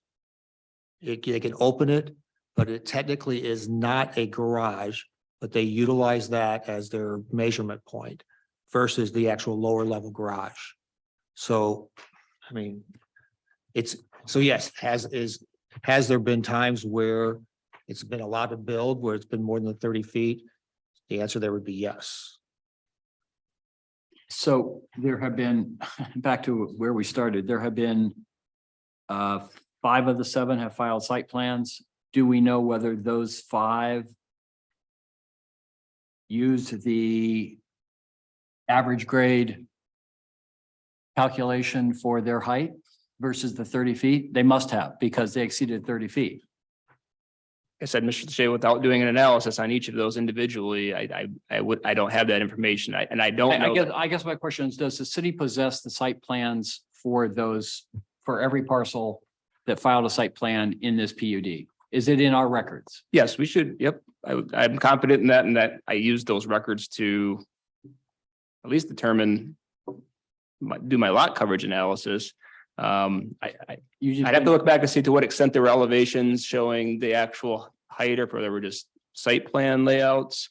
And again, I will make the point that it was the former zoning administrators, there was a decision that she administered the ordinance, but I don't know that the planning commission would have made the same decision because none of, all but one weren't brought to you. Right, right. May I ask a question? I think I'm going to direct it to Russ, our council representative. It seems to me that the PUD amendment issue does need to be addressed. And so if we were to pursue that route, how long will that take? Reading again, I'm just familiarizing myself with the PUD language. It talks about amending the PUD, but I'm not sure I clearly understand the process. It looks to me as though that this would be brought to the city council at its next scheduled meeting, which would be January 9th. No, that would have to follow my reading of it, and the city attorney, correct me if I'm wrong. It has to follow essentially the same approval process that this went through in the first place. So this would have to, we'd have to receive an application requesting an amendment, laying out the amendment requests, why we believe it meets the standards, and essentially you would have to have a public hearing, make a recommendation to the city council, who then would make an ultimate decision. I was Comes us- told comes years. us first. Years? When I asked that question, I was told years. I don't know that would take years. Yeah, I don't see years. No. It could be a That's lengthy period of ridiculous. time. Yeah, I don't see years. But it would come to us first because the PUD came to us first. Correct. You would be making a recommendation Making a to the city. recommendation. Yeah, we've been But then making. it's So I understand, but still, there's an extra step of, it wouldn't go directly to the city council. It would come to us first, our recommendation, and then, so it's a two-step process at least. Correct. Yeah, Right. so you'd probably be looking at the second meeting in January, if not the first meeting in February. Well, you would have to have a public hearing here first in right. January. Right. Yeah. Yeah, That point, just a thought, I wonder if, before we were to make a decision on that, if we need to, if we should, I know we have other people in the room and a few others on the line, if we need to hear from the public before we can, before it's appropriate to move forward. Yeah, this isn't a public hearing. It's simply a site plan review. Certainly right. No, This is no, not, this is this site is plan not a review. public hearing. No, this is, Okay. I would leave that to the chair and your, and the board's discretion if you'd like to do that. I don't think there's anything that says you can't. I think if you choose to do that, but No, there's no public hearing. Do we know how the first place was developed on the height? That was the one that came to the planning commission. Does that one deal with the 30-foot height? that's, I don't know that the That's- property. No, it's a good question. my guess is it would not, because it would not. It would not exceed. It wouldn't exceed it. Okay. Because it's a two-story home. Okay. And the garage is actually on part of the average elevation. But the thing is, they landscaped it afterwards, so I don't know Sure. what the original And I've was. heard two other examples where they've made modifications. They came up with the second garage door that took care of this. I've heard the inverted roof that took care of this 30-foot issue. So, and I don't know what was used in any of those, but it sounds like that 30-foot rule has been considered by the previous applicants. Not everyone applied. did they? Well, some of them came through planning, some of them came through administrator. Some, Yeah, every home has been approved in some way. Yeah. I mean, so, yeah. I'm just looking for what rule did they follow to see if there's been truly I think the size has been, there's a good history of that size has been a discussion. And I think the height has also been exceeded if you look at it from just the lowest point. But if you look at the average, Well, but that's not what the PUD says. The fire department vehicle access. So if it's, they're getting access to that 30 feet, then that's how But I the- interpret the words. but then you also, I guess I'm looking at this from a from a standpoint that the fire department has access points other than the lowest point in front of the garage. You know, there are higher points that they have access to. You know, and it's, Totally agree. Yes, so, and that's why Chief Janik explained this to me. He said that whether, he says anything above 28 feet does not allow them to sort of put their ladder up against the house. They need a vehicle to do that. So he was saying that this, again, this is not the time and place for this, but he said that 30 feet is fairly irrelevant in the way that it's listed in the Totally PUD. agree. And the fact that it is fully fire suppressed is why they allowed it to be 30 feet. And that mostly had to do with allowing them to be a little bit taller, sort of within this topography versus the 28 that's dictated in the rest of the city, but it's still adhering to the previous calculation.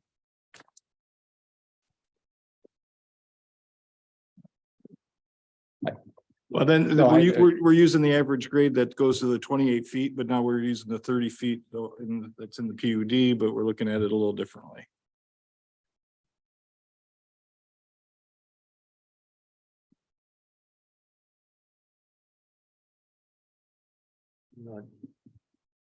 Um, To have a motion, I think, to amend the PUD.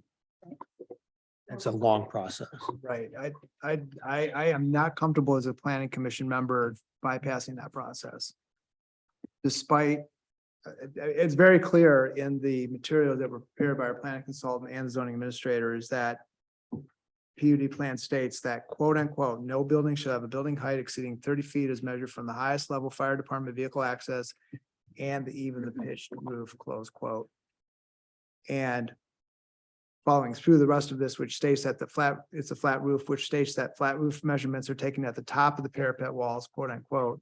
Top of the parapet's 132 feet, 9 inches. Goes on to explain it exceeds the PUD requirement by 4 feet, 3 inches. Well, And- except we're not, well, first of all,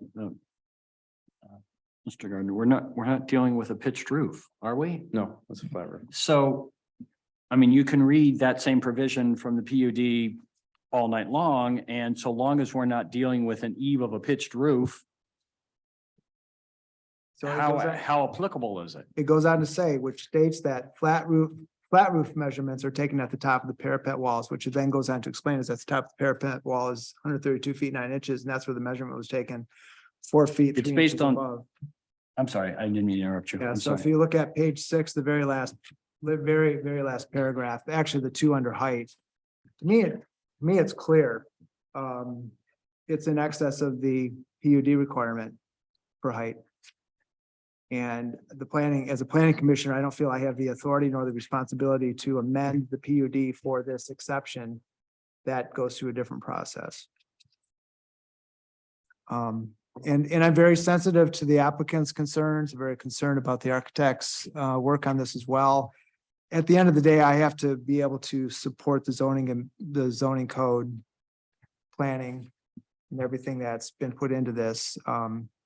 Unfortunately, we do run into situations like this where we have to, at least from my perspective as a planning commission member, I have to stand behind the code and the rules. And it's difficult. I understand. If I'm interpreting what you're saying correctly, though, they do have the ability to do that today, correct? The ability To to do interpret, what? to interpret this or make minor amendments to this. Please, Chris. So I think what I tried to say is that so we're not amending the PUD. What we're trying to do is administer the approval that happened in 2015 as applied to this property. So you can use the word interpret. I use the word administer, which means that you're applying the decision that was previously made based on the context and the history of what was incorporated in that final approval. So I don't agree that you can amend it or modify it. I think you're stuck with the approval that exists. The question is, as has been discussed by the commissioners, there's obviously some ambiguity. Even when you reference the note in the PUD related to the roof height was clearly designed in the note to reference a pitch roof, but it has a parenthetical that talks about the intersection of a wall. So how does that play into the parapet portion?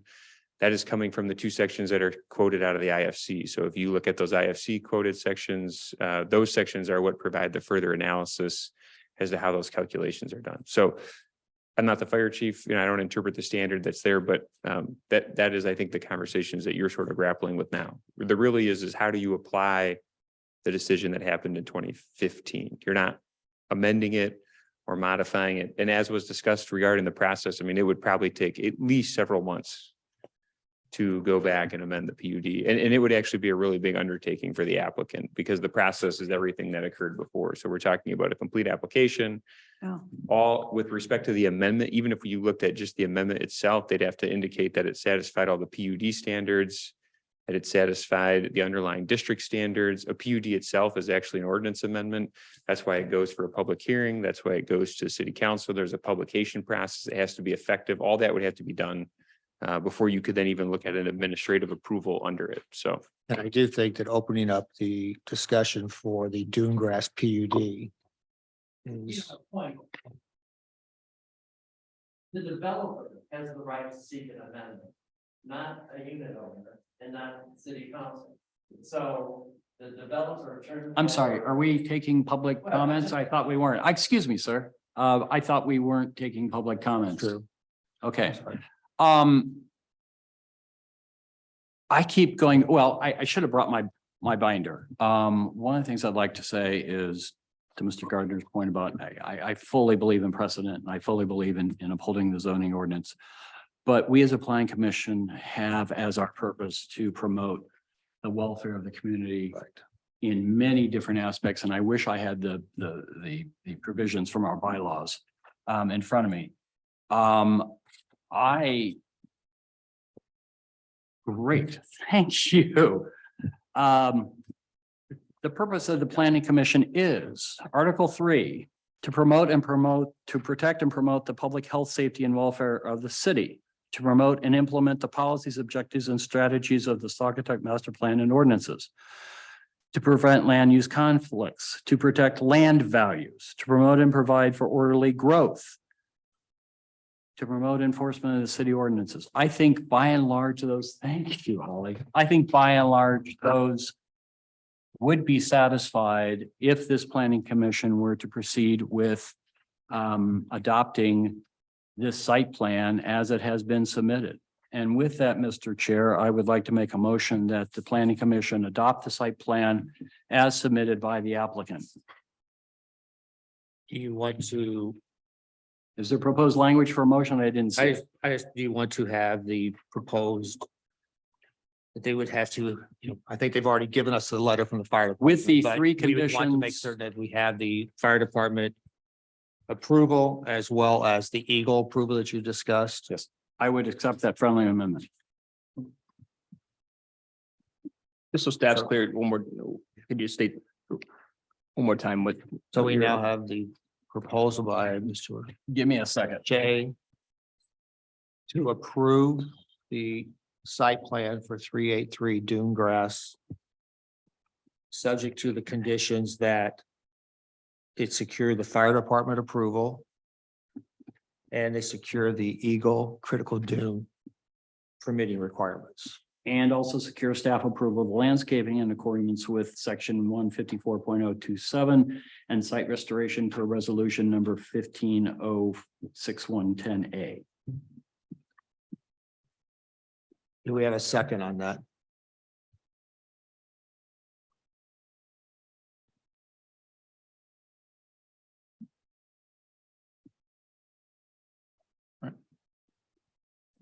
So without a second, you can continue having further discussion or somebody else can make an alternative motion.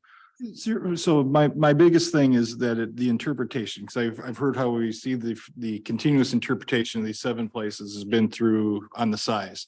I don't know that we've heard any of that on the roof side, as I've heard 2 where they've made a change to accommodate the 30. And or that we don't even know if they use the average height method.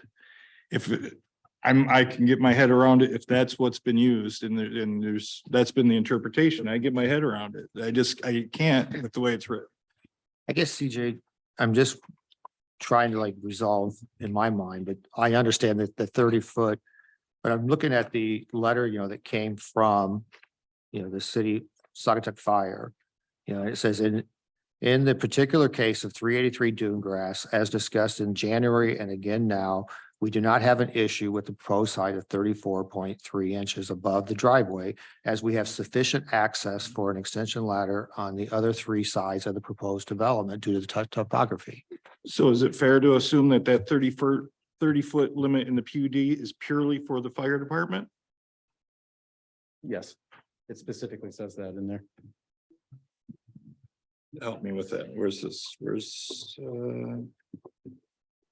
fire department vehicle access is safe and the eve of the pitch group.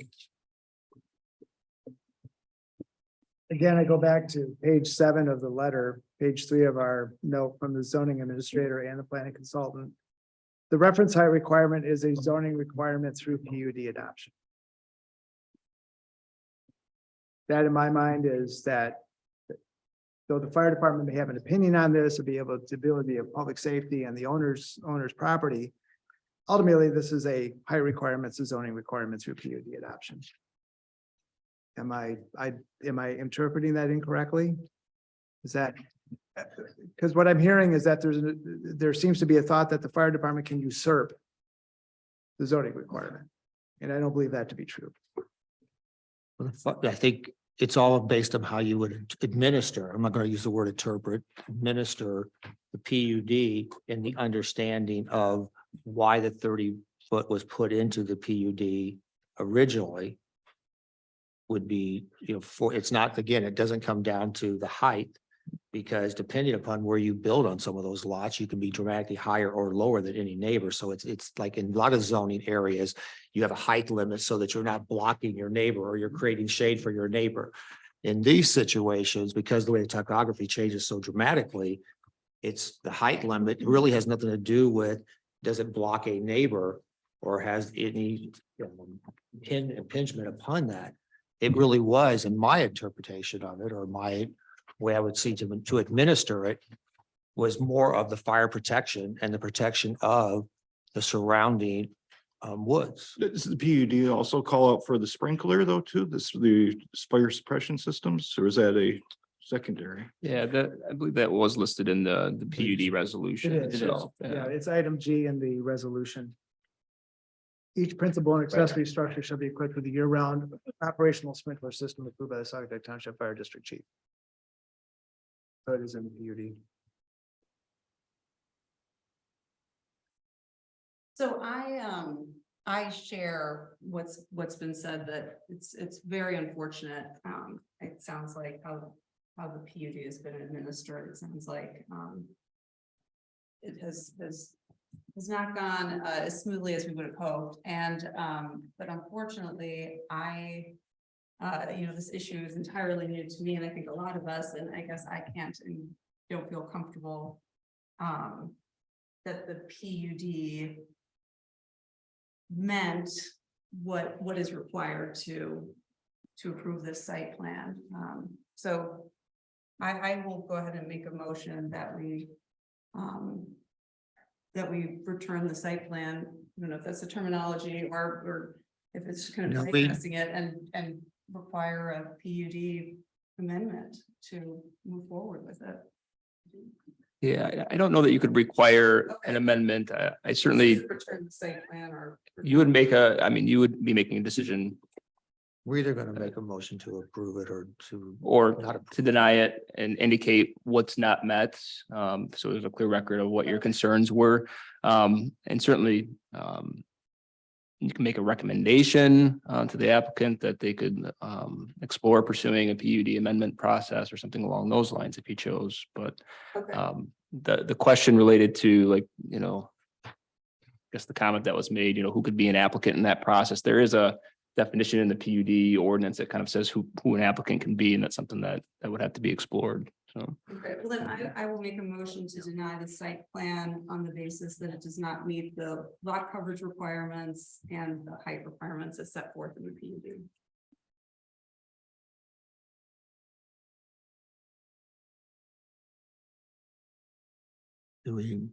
Motion has been made. Do we have a second? Or do we want to continue the discussion? Without a second, you can continue. That discussing. statement I read was lengthy. I said that the 3 points that I just want to make from this, if I could just say one more thing, is that there is precedent for both of these things throughout the development. Sometimes it's gone through this process, sometimes it's been through the administrator. But there is precedent. And that nothing that we're asking for is unprecedented, nor is it a life safety issue of any kind whatsoever. The rules that we are breaking as far as the height restrictions listed in the PUD were listed specifically for the fire department, only for the fire department, not to maintain a certain scale of the projects within the PUD. only to satisfy the fire department, who is in support of this. And then lastly, we have been guided through this process. This isn't our interpretation of this. This isn't something we read and put a twist on, spin on. We didn't try to add a fake garage door to the second story to try to check some box. We have been clearly working with the city every step of the way through this. And we are done with this project now. We are ready to start construction. I realize that your guys' job is to administer this, to interpret the code, not to bend based on emotional characteristics or feelings or anything like that. I understand that, but I would think that anybody who is reasonable would see that these 3 points and the fact that we have been guided through this specifically through the city, that has some merit, that holds some weight. Joe, and I do agree with that. I think that, I was just speaking for myself as we're all kind of still having this comment, that we have created a precedence. This is a private association. The language gives us enough ambiguity to, we can administer or use the word interpret, what is meant. The precedent, to me is a big part, and that in this development, you're really down to only a few lots that have yet to be developed. So this is not a situation that you're going to have multiple ones coming back in saying, well, you allowed 34, so now you got to allow 35. I mean, it's, I think that, so in my opinion, we have satisfied the PUD. And by having the fire department, which I believe is the 30-foot rule, is clearly for the fire department. And the height of other buildings are dramatically higher than what is proposed. If we look at just if you go from any of the low points to the high points of what already exists within that development, they are higher than what you're building. So, I know that you can't use precedents only, but at the same time, precedents within a private community that the associations already had the ability to, in their mind, bless. And as a planning commission, we are again interpreting and administering the PUD to say, does this site plan benefit the community? Is there a risk to the community for the plan as it's been laid out?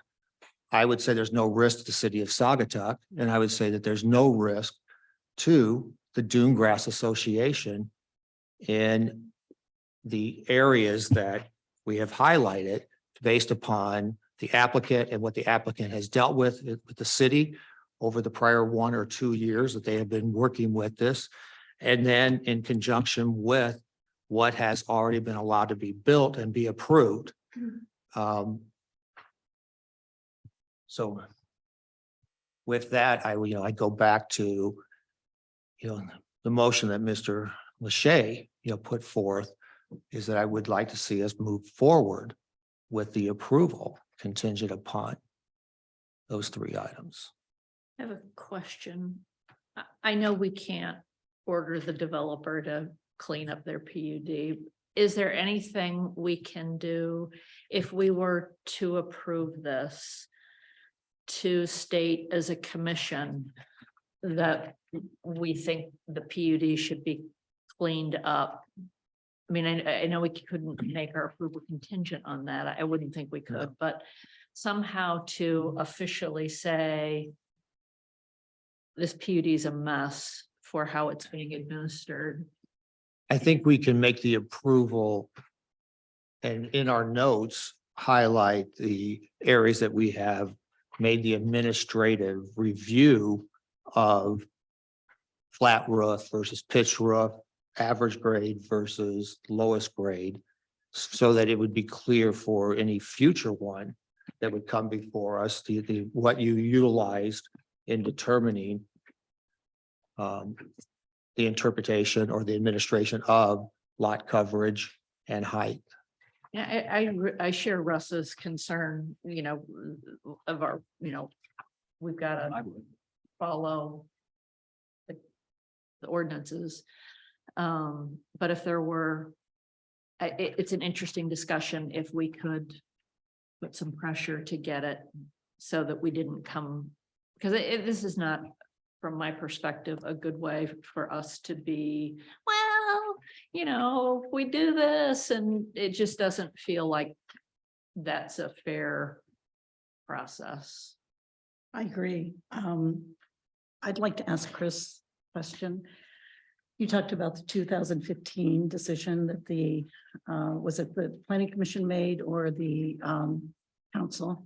2015 is the resolution that the council used to incorporate all the underlying documents and set forth the final approval before the PUD amendment overlay actually became effective. Okay, and we could use that. We could rely on that. For your decision, you mean? Yes, correct. You can rely on that. Right. Thank you.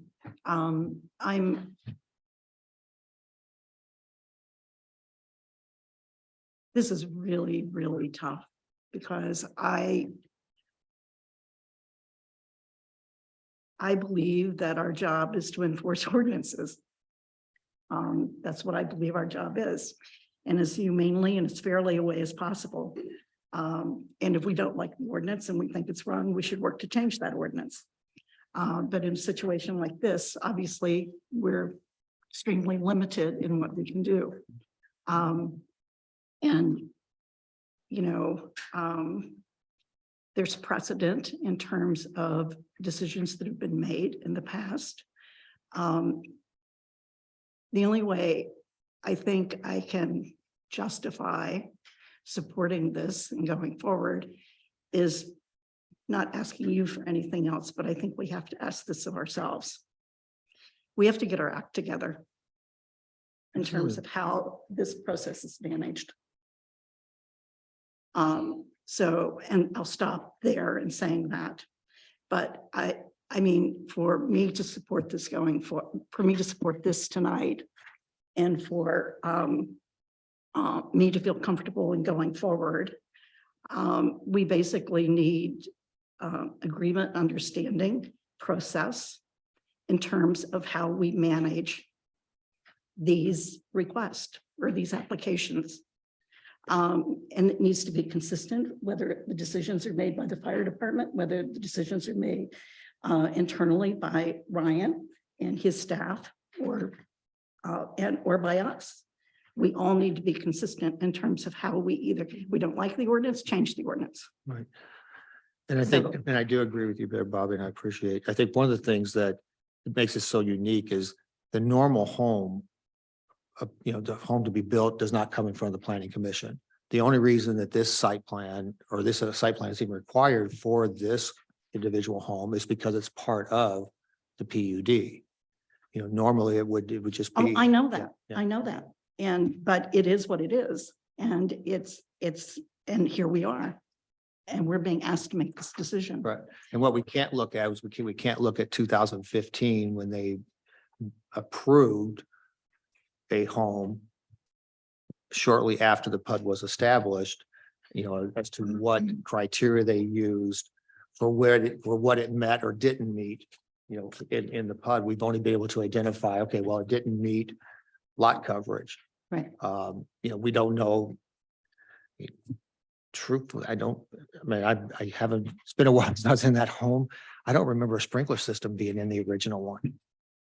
So there's a number of things, but it hasn't neither here nor there, but somehow, there was no interpretation or there was no administrative document that told us how it was originally interpreted. And then the other ones that have been approved, as to how that was administered and interpreted. We don't have any. There's a language matter here. of That's why I think it there's a would matter become of very fact important here. that if we approve this, that we actually have stipulated, on what grounds, so that if we do have the other 4 parcels come before us, 3 parcels.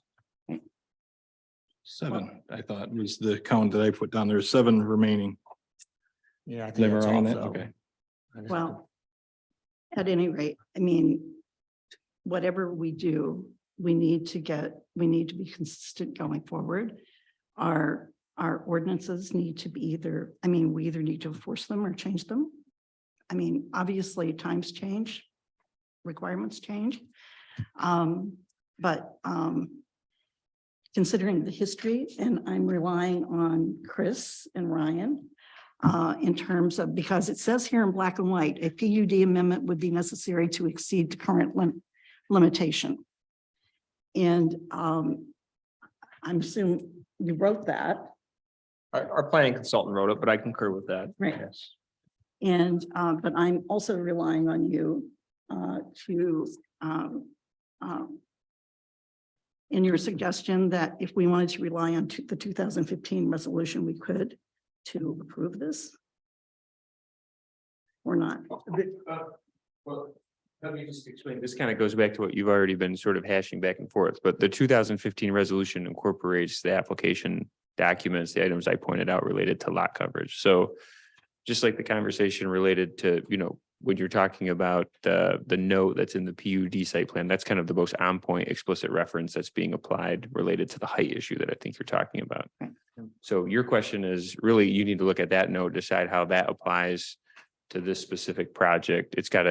It incorporates a reference to the International Fire Code. There's 2 subsections there. Those subsections are not completely they're not completely verbatim reference back in the note. And so I think that's where you're saying, here's what the note provides for building height. It's talking about an eave roof. In a parenthetical, it talks about where the roof itself splits with the wall. And then you've got these decisions that come after that I don't have personal knowledge of, but it sounds like there's a height distinction there. Okay. So that whole sort of conversation you've been having is what you're relying on, I guess, not just this resolution. It's a entire approval and then how it's been applied by you guys. Okay, thank you. Just on a different note, I'm just looking at the agenda, going back to the public comment issue. This maybe is more of a question. I know we didn't go into a public hearing, but do we need to offer the opportunity for other people to provide public comments under 4? No, because we gave them an Oh, opportunity we to did? comment on the agenda before we opened up for old business and new business, and we didn't Oh, have. okay. Okay, So we've had, if I understand correctly, we've had a motion to approve and a motion to deny. Neither one obtained a second. Can we make a new? Well, I wonder if the lack of a second to approve was based on the height issue, whether tabling this and even coming back for a special meeting, but tabling this for the opportunity for the city to determine whether to review the previous site plans that were submitted, that there's been a representation the city has copies of, to determine whether there have been other instances in which the city has approved, the administrator for the city has approved heights of roofs in excess of 30 feet.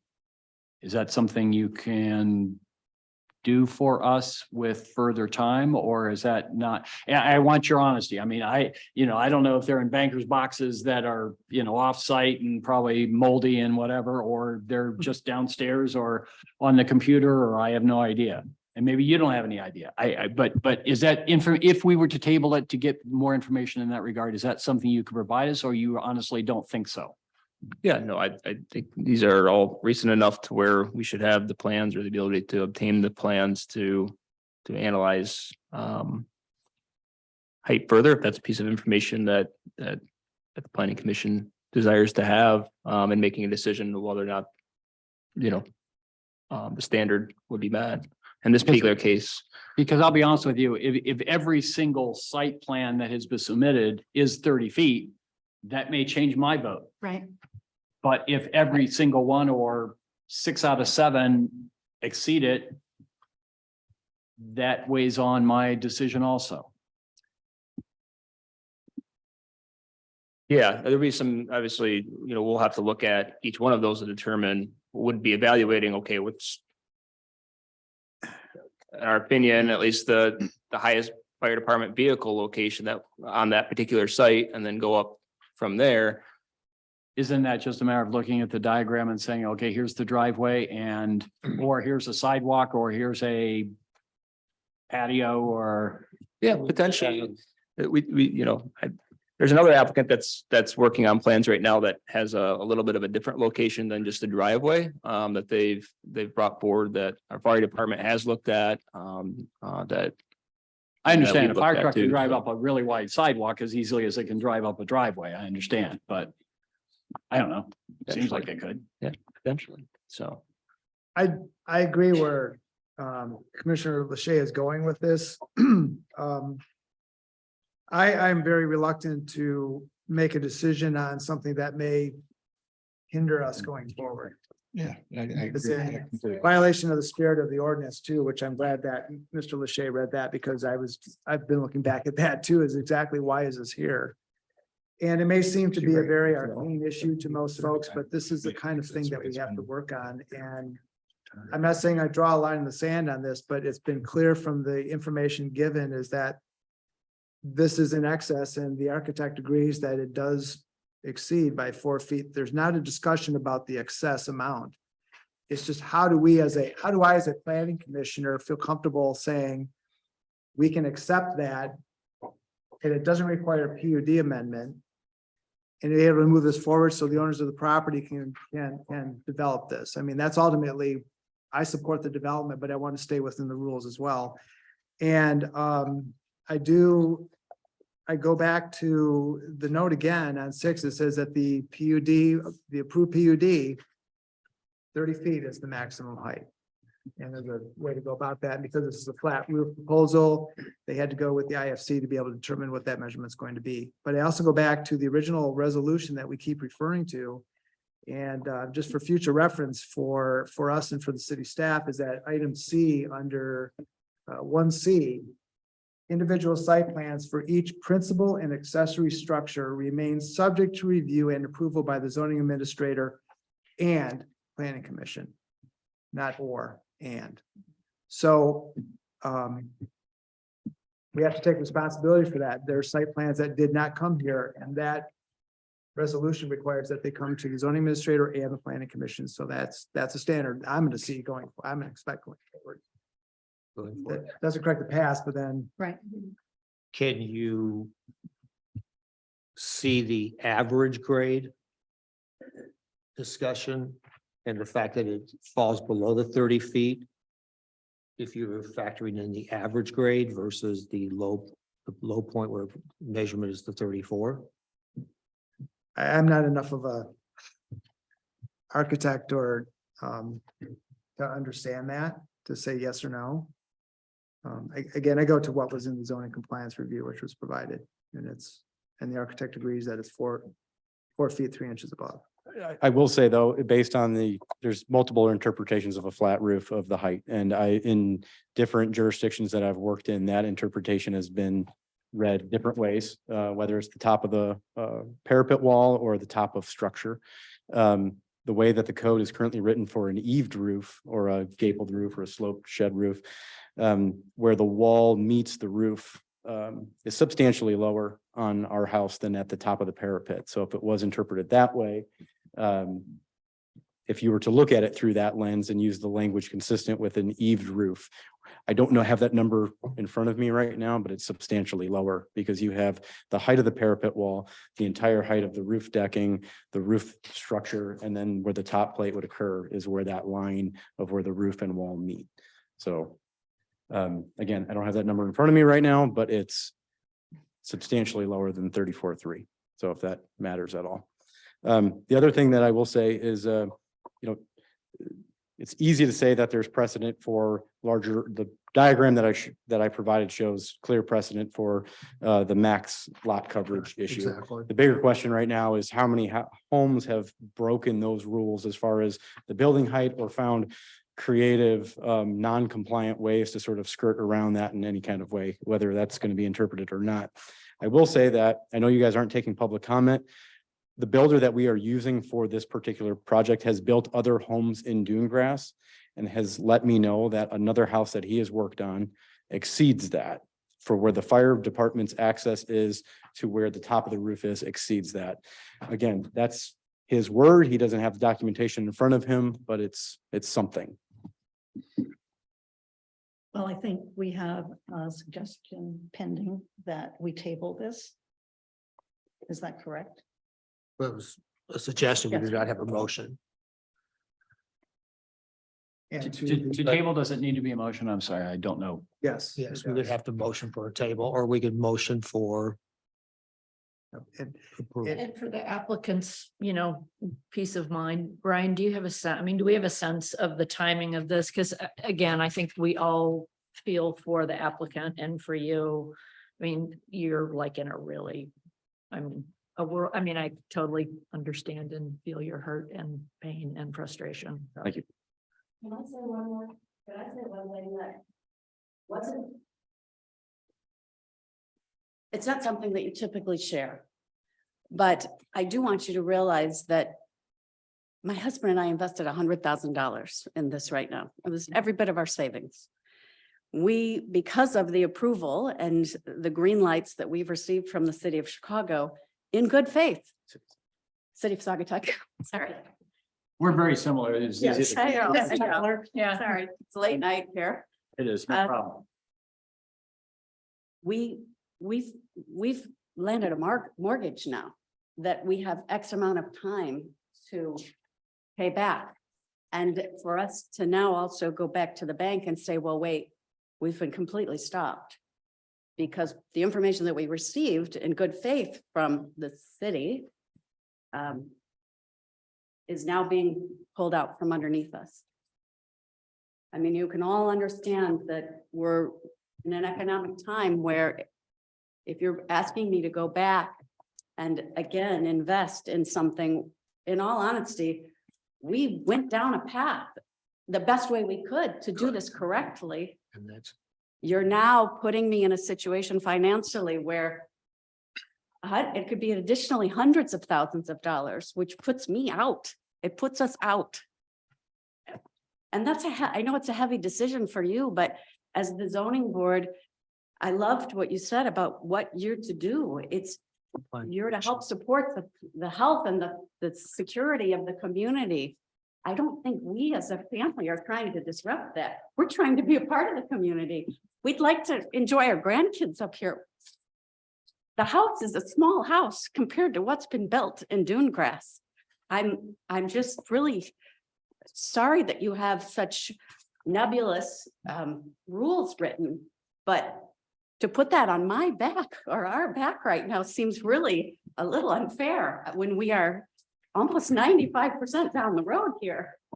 I mean, we hoped, with all due respect, we had hoped to have this meeting in November, but it was canceled.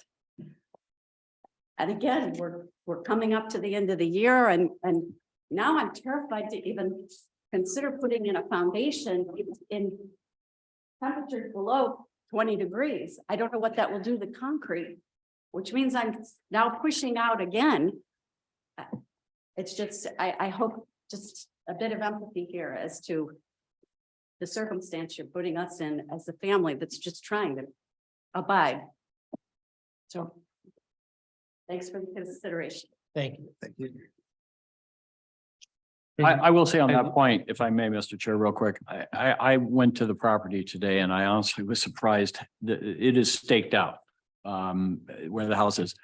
And I thought, well, the house, actually, I can't have this small of a footprint. It looks, I mean, the stakes look too close together. Much smaller than everything else. So I know that doesn't, that and $1.95 won't buy you a cup of coffee nowadays, but you know, I mean, it's a very large lot and this is a relatively small footprint. So. You know, again, I think when we take a look at, one of the comments that you started with and that you just referenced is this whole thing has gone forward with approvals and it's only as we brought it in front of the planning commission and you start looking at the actual PUD, which has requirements, but it also has the ability for of us to review it with flexibility of how it can be administered as per our council. And when we stop and we think about the association and where it's located, the land that is currently around it, the size of the home relative to the others, I know that we can always fall back and say, well, it says 30 feet. But have other homes been able to be built that are higher with higher roofs? Again, we don't have the exact data, but I can guarantee when you pull out, you're going to find that there are homes that are higher than the 30 feet. Whether that should have been approved because it didn't come before the planning commission, so we never got that opportunity to go back and say, oh, we should have either recommended an amendment or we should have set some criteria for how this was to be administered. But in good faith that you have already exhibited, and we look at what we're trying to do as a planning commission, is there approving this, or are we hurting the community in any way? And I have to, my opinion is no. I agree with that statement. I'm going to again put my planning commission hat on and say that though we can't correct what's happened, we can use it as information to make a good decision on this particular application and others that are going to be impacted going forward.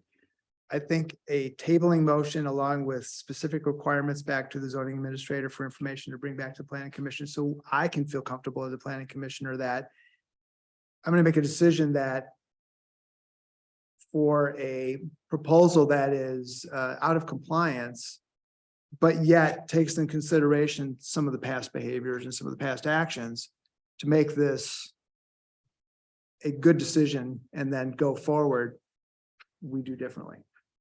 That's kind of where I am. I'm just not comfortable saying yes to the application as it exists without some additional information. Well, let's put the motion on the table. Just a question of, Ryan, do you have a sense of how much, That's do what I we was have a going sense of to. how much time it would take to do that? Yes, ish. It really, I'll talk with our planner consultant that we've been working with, look at his availability. So we have at least 7 that we would need to take a look at, and I'm not sure what his schedule looks like. Back it up. I mean, obviously, the reality is the holidays are next week, so I'm Right. not sure what. So The November meeting was canceled. the November meeting was canceled because the planning commission didn't have a quorum per their bylaws. Yeah, they needed 5 members per their bylaws, and they didn't have that, unfortunately, so. But if we do table this, I guess one thought I will share is that I think the only way we can approve this is by going back and base this on our attorney's advice. The only way we can do that and be acting within the authority granted under state law to this planning commission. So acting within accordance of the law is to interpret to go back to the PUD and to say this is what the PUD said and this is consistent with the PUD. So I guess I would my thought is whatever information we ask for should go towards that goal, if that is why we are delaying. Yeah, I think that's, fair for the planning commission to consider that.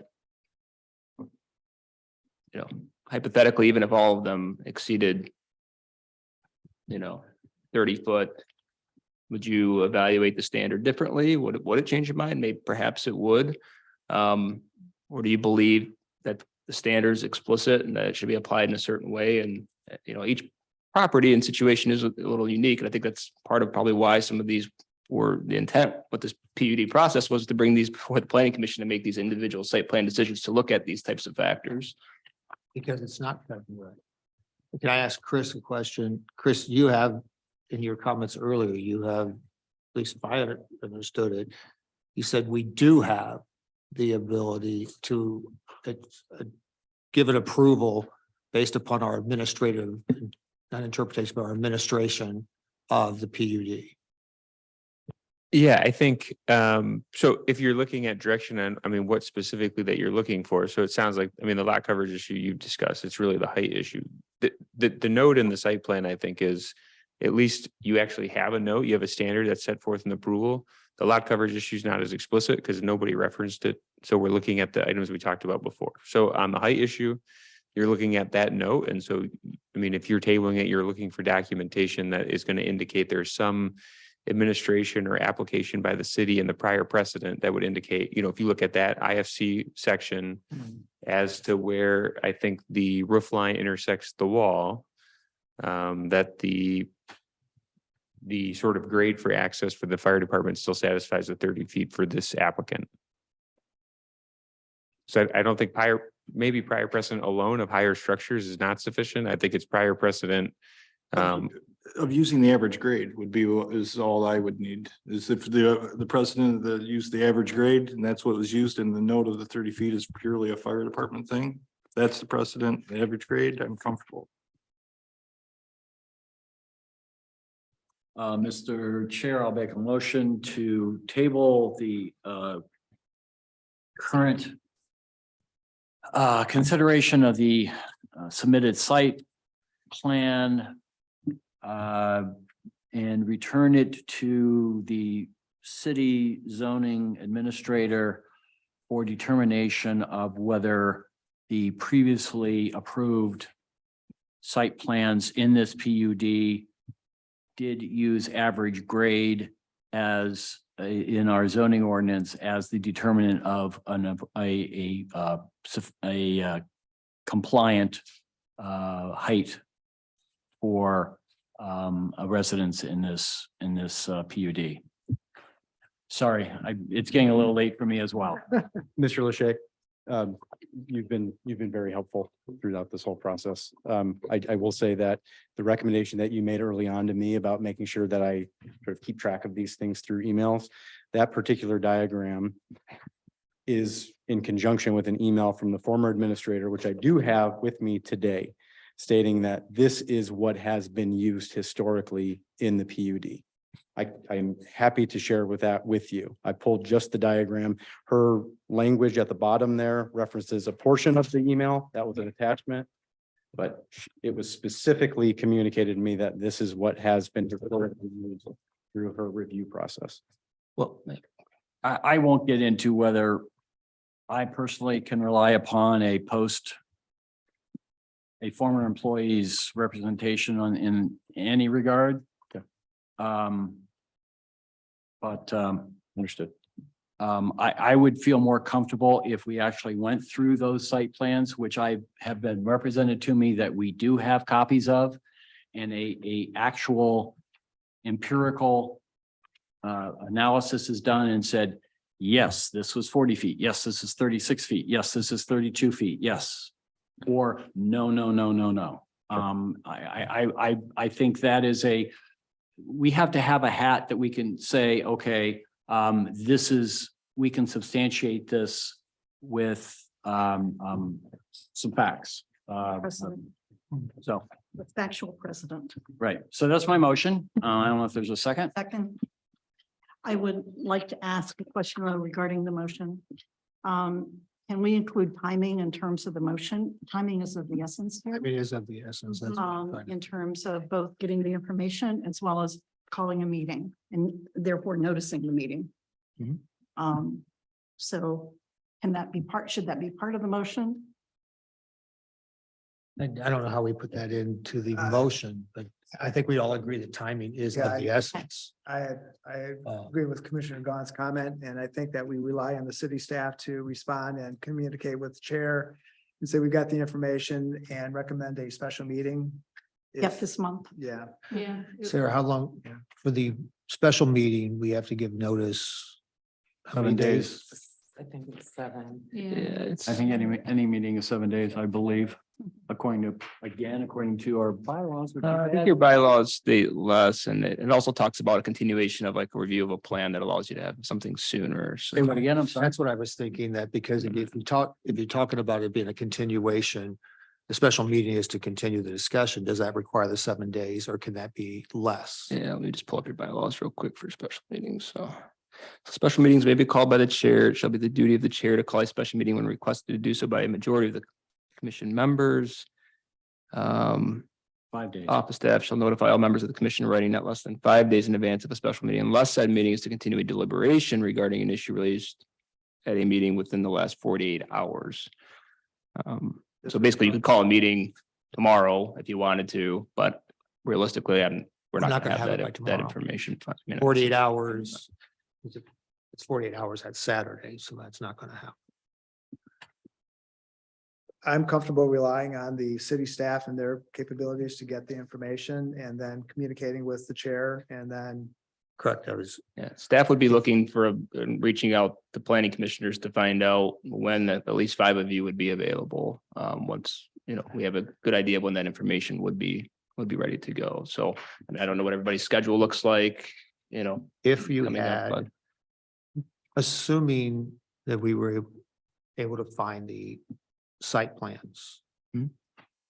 To, let's say tomorrow. Mhm. Do you think that we'd be able to sit down and review them? And at least be able to kind of like say, write down, hey, here's the 7. And then look at what their height and elevations were. So So I'm just trying to think, okay, that if it could happen as soon as tomorrow, you called me on Monday. I'm trying to put this together and we said, okay, we've got New buildings. data to support it one way or the other. If that happened on Monday, then would we be required 7 days? If it required 7 days, then we're looking at the 26th, which I mean, that changes. No, a it lot. doesn't. We're We're just- just 7 days because it's a special meeting. Right, we're required to, it's a continuation of a current discussion. So it's 48 hours. for the 48-hour requirement, yeah. I thought But you that has said to be it held has within to the be- last 48 hours. So It has you're- to be a Oh, no. continuation within 48 hours. That was 48 hours notice. Ryan, we can't give less than 5 days notice of advanced meeting if it doesn't meet the 48-hour requirement. So basically, we have to at least provide the planning commission per your bylaws 5 days notice that you're going to have a meeting. Well, could we call a meeting? I mean, just That's sort of what- roll the dice and say, let's Like, call a so meeting and. Can we say that we're gonna have one next Wednesday, a special meeting?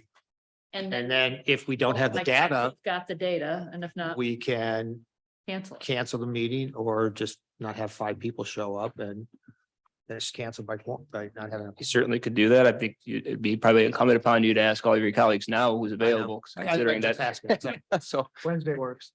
Wednesday works. That would be, that's the 5-day minimum, correct? Mhm. Wednesday is the 21st 21st. works for me. Ryan, That'd be, if we amended the motion to include other information, like the PUD plan itself. Because it sounds like the exact language, I know you've summarized it, but it might be nice to have that exact language, at least I would. That's in your- Well, that's in your is it packet. it is in Yep. the packet. Okay. I So just, the I didn't put citation that of the off. Fire, that we've been talking about the exact citation. Is in here. So Yeah. Yep, so that's, if you look at the approved PUD site plan, the resolution, or the site plan was referenced by the resolution. Yeah. I think It has general, right after that, it has the site plan, it has general notes on it. So, yeah, keep going. Should be page 11. I don't see it in yours for some. I just the resolution, It should be right after that. And you're gonna say, goes to the application. And then I guess I just assumed all of this was yeah, plans. Yeah, right, pull it up, but it was page 19, Mark, so. What page? Well, if we don't have it. We can provide it again, certainly, and. Right. I don't think it's in this printed document we have here. Yeah, and yeah, that'd be great. Okay, well, we have currently a motion on the table to table the conversation until, I think if we can add to that motion, Mark, that we table it, awaiting, Table to Wednesday, the 21st. and then we had a second by Me. Bobby. Got it? Ms. Gosh? I was able to pull up, I do have a copy of the permit set from the building next door. The approved permit set from the building next door, it was from the firm that I had worked for before starting North House, so I have that in my possession. Is this 20? It is, yes. It says building height 30 feet 11. Per fire marshal review measured to eve height on the site plan review. So that is a clear precedent that says, I don't know if that changes anything for you guys whatsoever, but in the essence of time, I do have one drawing set from a lot in front of me here. Be certainly helpful to provide that to the zoning administrator. Would we be able? Absolutely. I don't think we're gonna find it similar.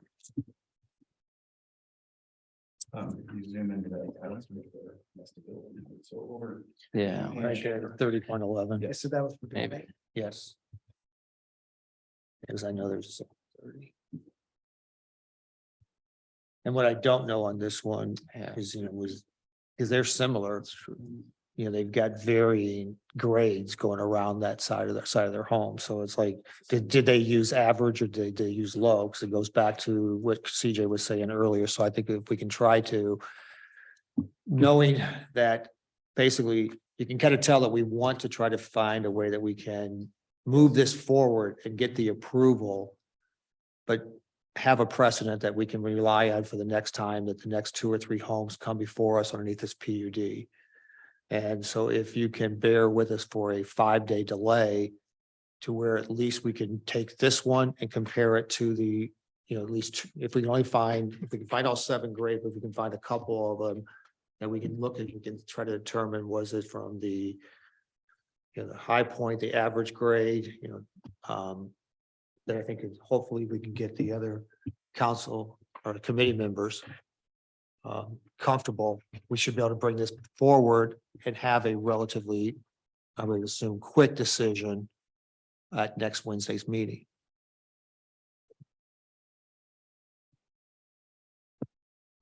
Yep.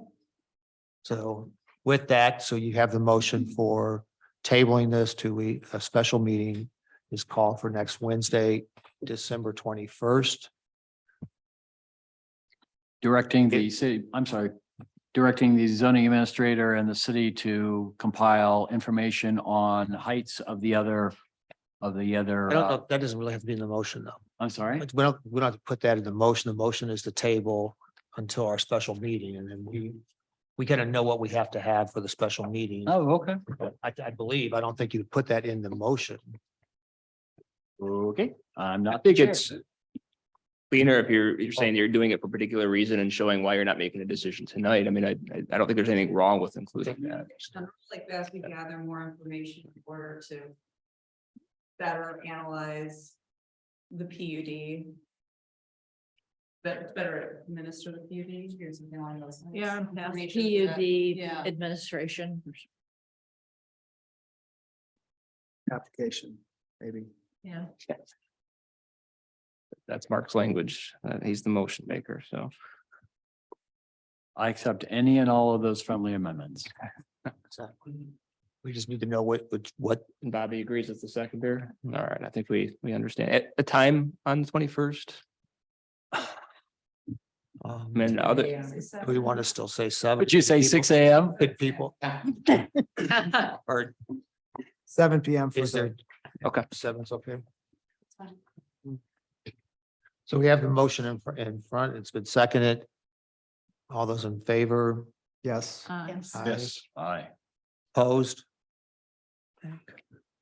Motion carries. The approval is tabled. Next agenda item. Next agenda item. Mr. Chair, I would recommend that we table the discussion regarding short-term rentals and include that on the agenda for the 21st. Is the next thing I was gonna, also, maybe want to add in the discussion regarding the signage.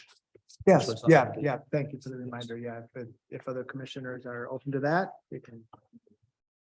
What's that? Does that need a motion? He motioned, A second. a second.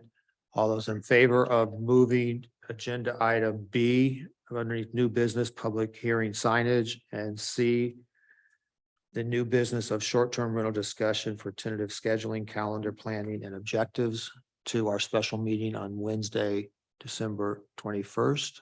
Yes. Yes. Yes. No. No. No.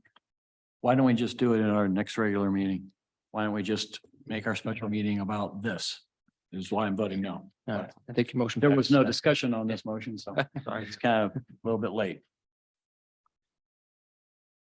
You could choose to still do that at the next meeting if you choose, if you'd like, so. Good that's- table. Yep. I think it's. The only I can say, and kind of all here, is that one of the discussions that came up during, and Russ can probably speak to it. During the city survey and then the city council strategic planning. Was that the number one topic they're looking for us to get in front of is short-term rental. Sure. And what I really want to try to do is tonight as a committee, just kind of discuss a tentative That doesn't really. schedule of what we would try to achieve by, say, the January meeting, by the February meeting. Okay.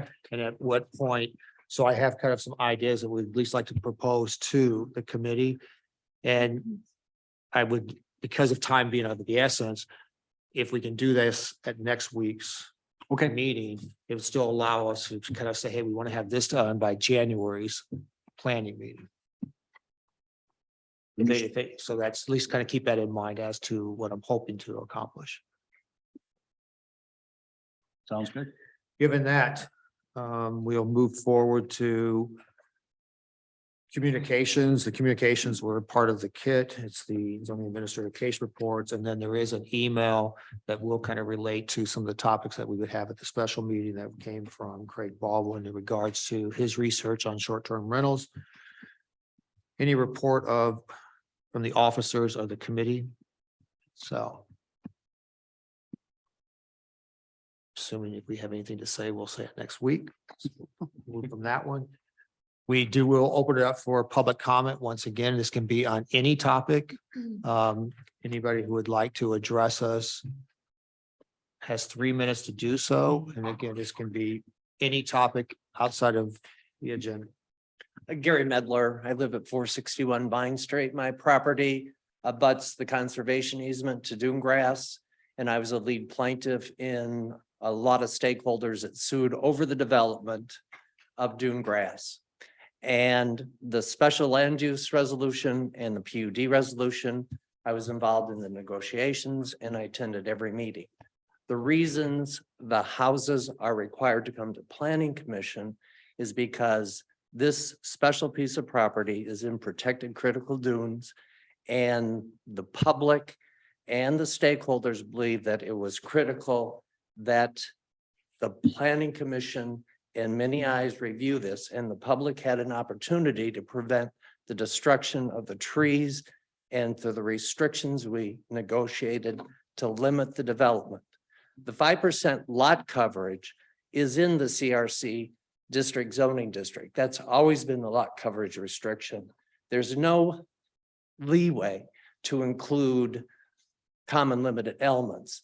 The conservation easement behind this lot isn't owned by Dunegrass. Dunegrass consists of about 31 acres, 21.9 was permitted to be developed.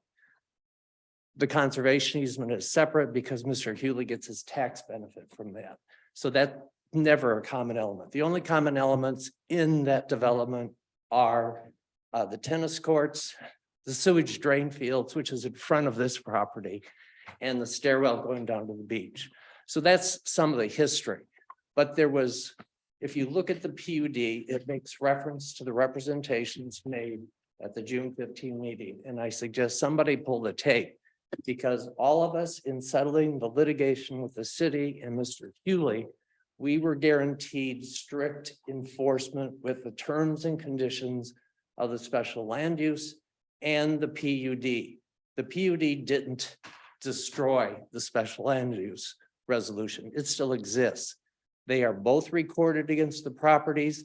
They are deed restrictions on each unit. It's included in their association bylaws that they have to comply with them. So it's not a secret. So I understand the problem here is when Mike Clark was a zoning administrator, he took the house to the planning commission. But when we got the new zoning administrator, we now found out that this has happened. When I come back from traveling in 2020, the seawall problem was going on. And I discovered she wasn't complying with any of these resolutions. I notified both the planning commission and city council of the breach of those agreements. Nothing happened. If something had been done in 2020, you probably wouldn't be in this position. And these people, I keep saying, it's not fair to the applicants. It's not fair of us who litigated this and settled it based on strict compliance. So these poor people have spent money based on someone telling them what they could do, knowing it wasn't possible. And you've got, I don't know how many you've already approved. She approved without your approval. I don't know what you do here. You know, these poor people have spent money. If you do approve it, then the people that come next, how are you going to tell them no? But at some point, you got to quit covering for an employee and decide what you're going to do. If you have any questions, you need help with critical review of applications, I can clearly help you with that. Okay. Thank you very much, Gary. Thanks, Gary. Anyone else wish to speak during the public comment? Well, state your name and your address, please. My name is Jim Bauk and I live on Spear Street here in Saugatuck. From reading the PUD is not a mess. The PUD is straightforward, it's clear. What's a mess is the administration of it. How far outside the boundaries can we go? Well, we stretched it here and we stretched it there, let's stretch it again. It's the administration of it that's been a mess, that led us into this mess that's got these poor people in a bind. The other thing about the height restriction, picking average grade, yes, we use average grade in town. That's clear, it's in the zoning ordinance. However, you're only picking the bottom half of it because it's 28 feet. It's not 30 feet. As I recall, Ryan can look that up and tell you the exact number. And then there's another limit that is the absolute limit. Nothing can be higher than this unless it's a church spire or something like that. So average grade is used, but it's used with a 28-foot limit, not a 30-foot limit. The flexibility in these things comes in when you negotiate the PUD, when you establish the PUD. From that point on, it's black and white. And with the zoning ordinance, there is a variance procedure, and it's very clear. What are the conditions for granting a variance? And those have been tested legally, been tested against our city. And we've always won because we follow those. It's very clear. There has to be unique circumstances. It's not, well, this was allowed in the past, or it was okay to rob banks back in these days, so we'll still rob banks.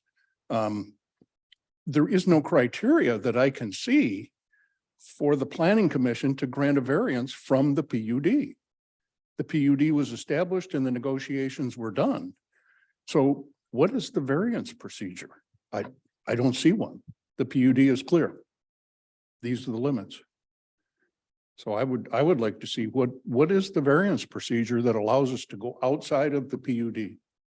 And I think that's an amendment to the PUD. That's the only way you can do it, because when you go outside, you're now allowing it for all future considerations. You are in effect amending the PUD.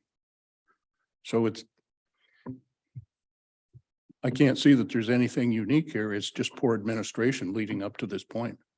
It's stuff that's been hidden from this committee that caused these problems. Thank you. Thank you, Jim. Thanks. Any other member of the public like to speak? Seeing none, do we have a motion to adjourn? Sorry. Support? Yeah, I just want to say thanks to this planning commission. Welcome, CJ, and welcome, Holly. This Thank is, you. Our longest meeting. ever. yes. And I want to thank the applicants and I know your husband's dropped, called me architect, and Chris and others that were here this evening. It's a long meeting, but I feel this was done in a very respectful, professional manner, and it's sometimes difficult to figure our way through these things, but the information that I was given tonight helps me better perform my role as a commission member, and I just want to thank you. Thank you, sir. Cool. Sorry. Did we need to vote on the motion? Oh, we already had the motion, so all you need is the vote. All in favor? On favor? Yes. Aye. Yes. Lost track. Sorry, Mr. Chair. No, Rich can take that. That's good. Try to wrap up. Somebody can brought up to me that in the charter.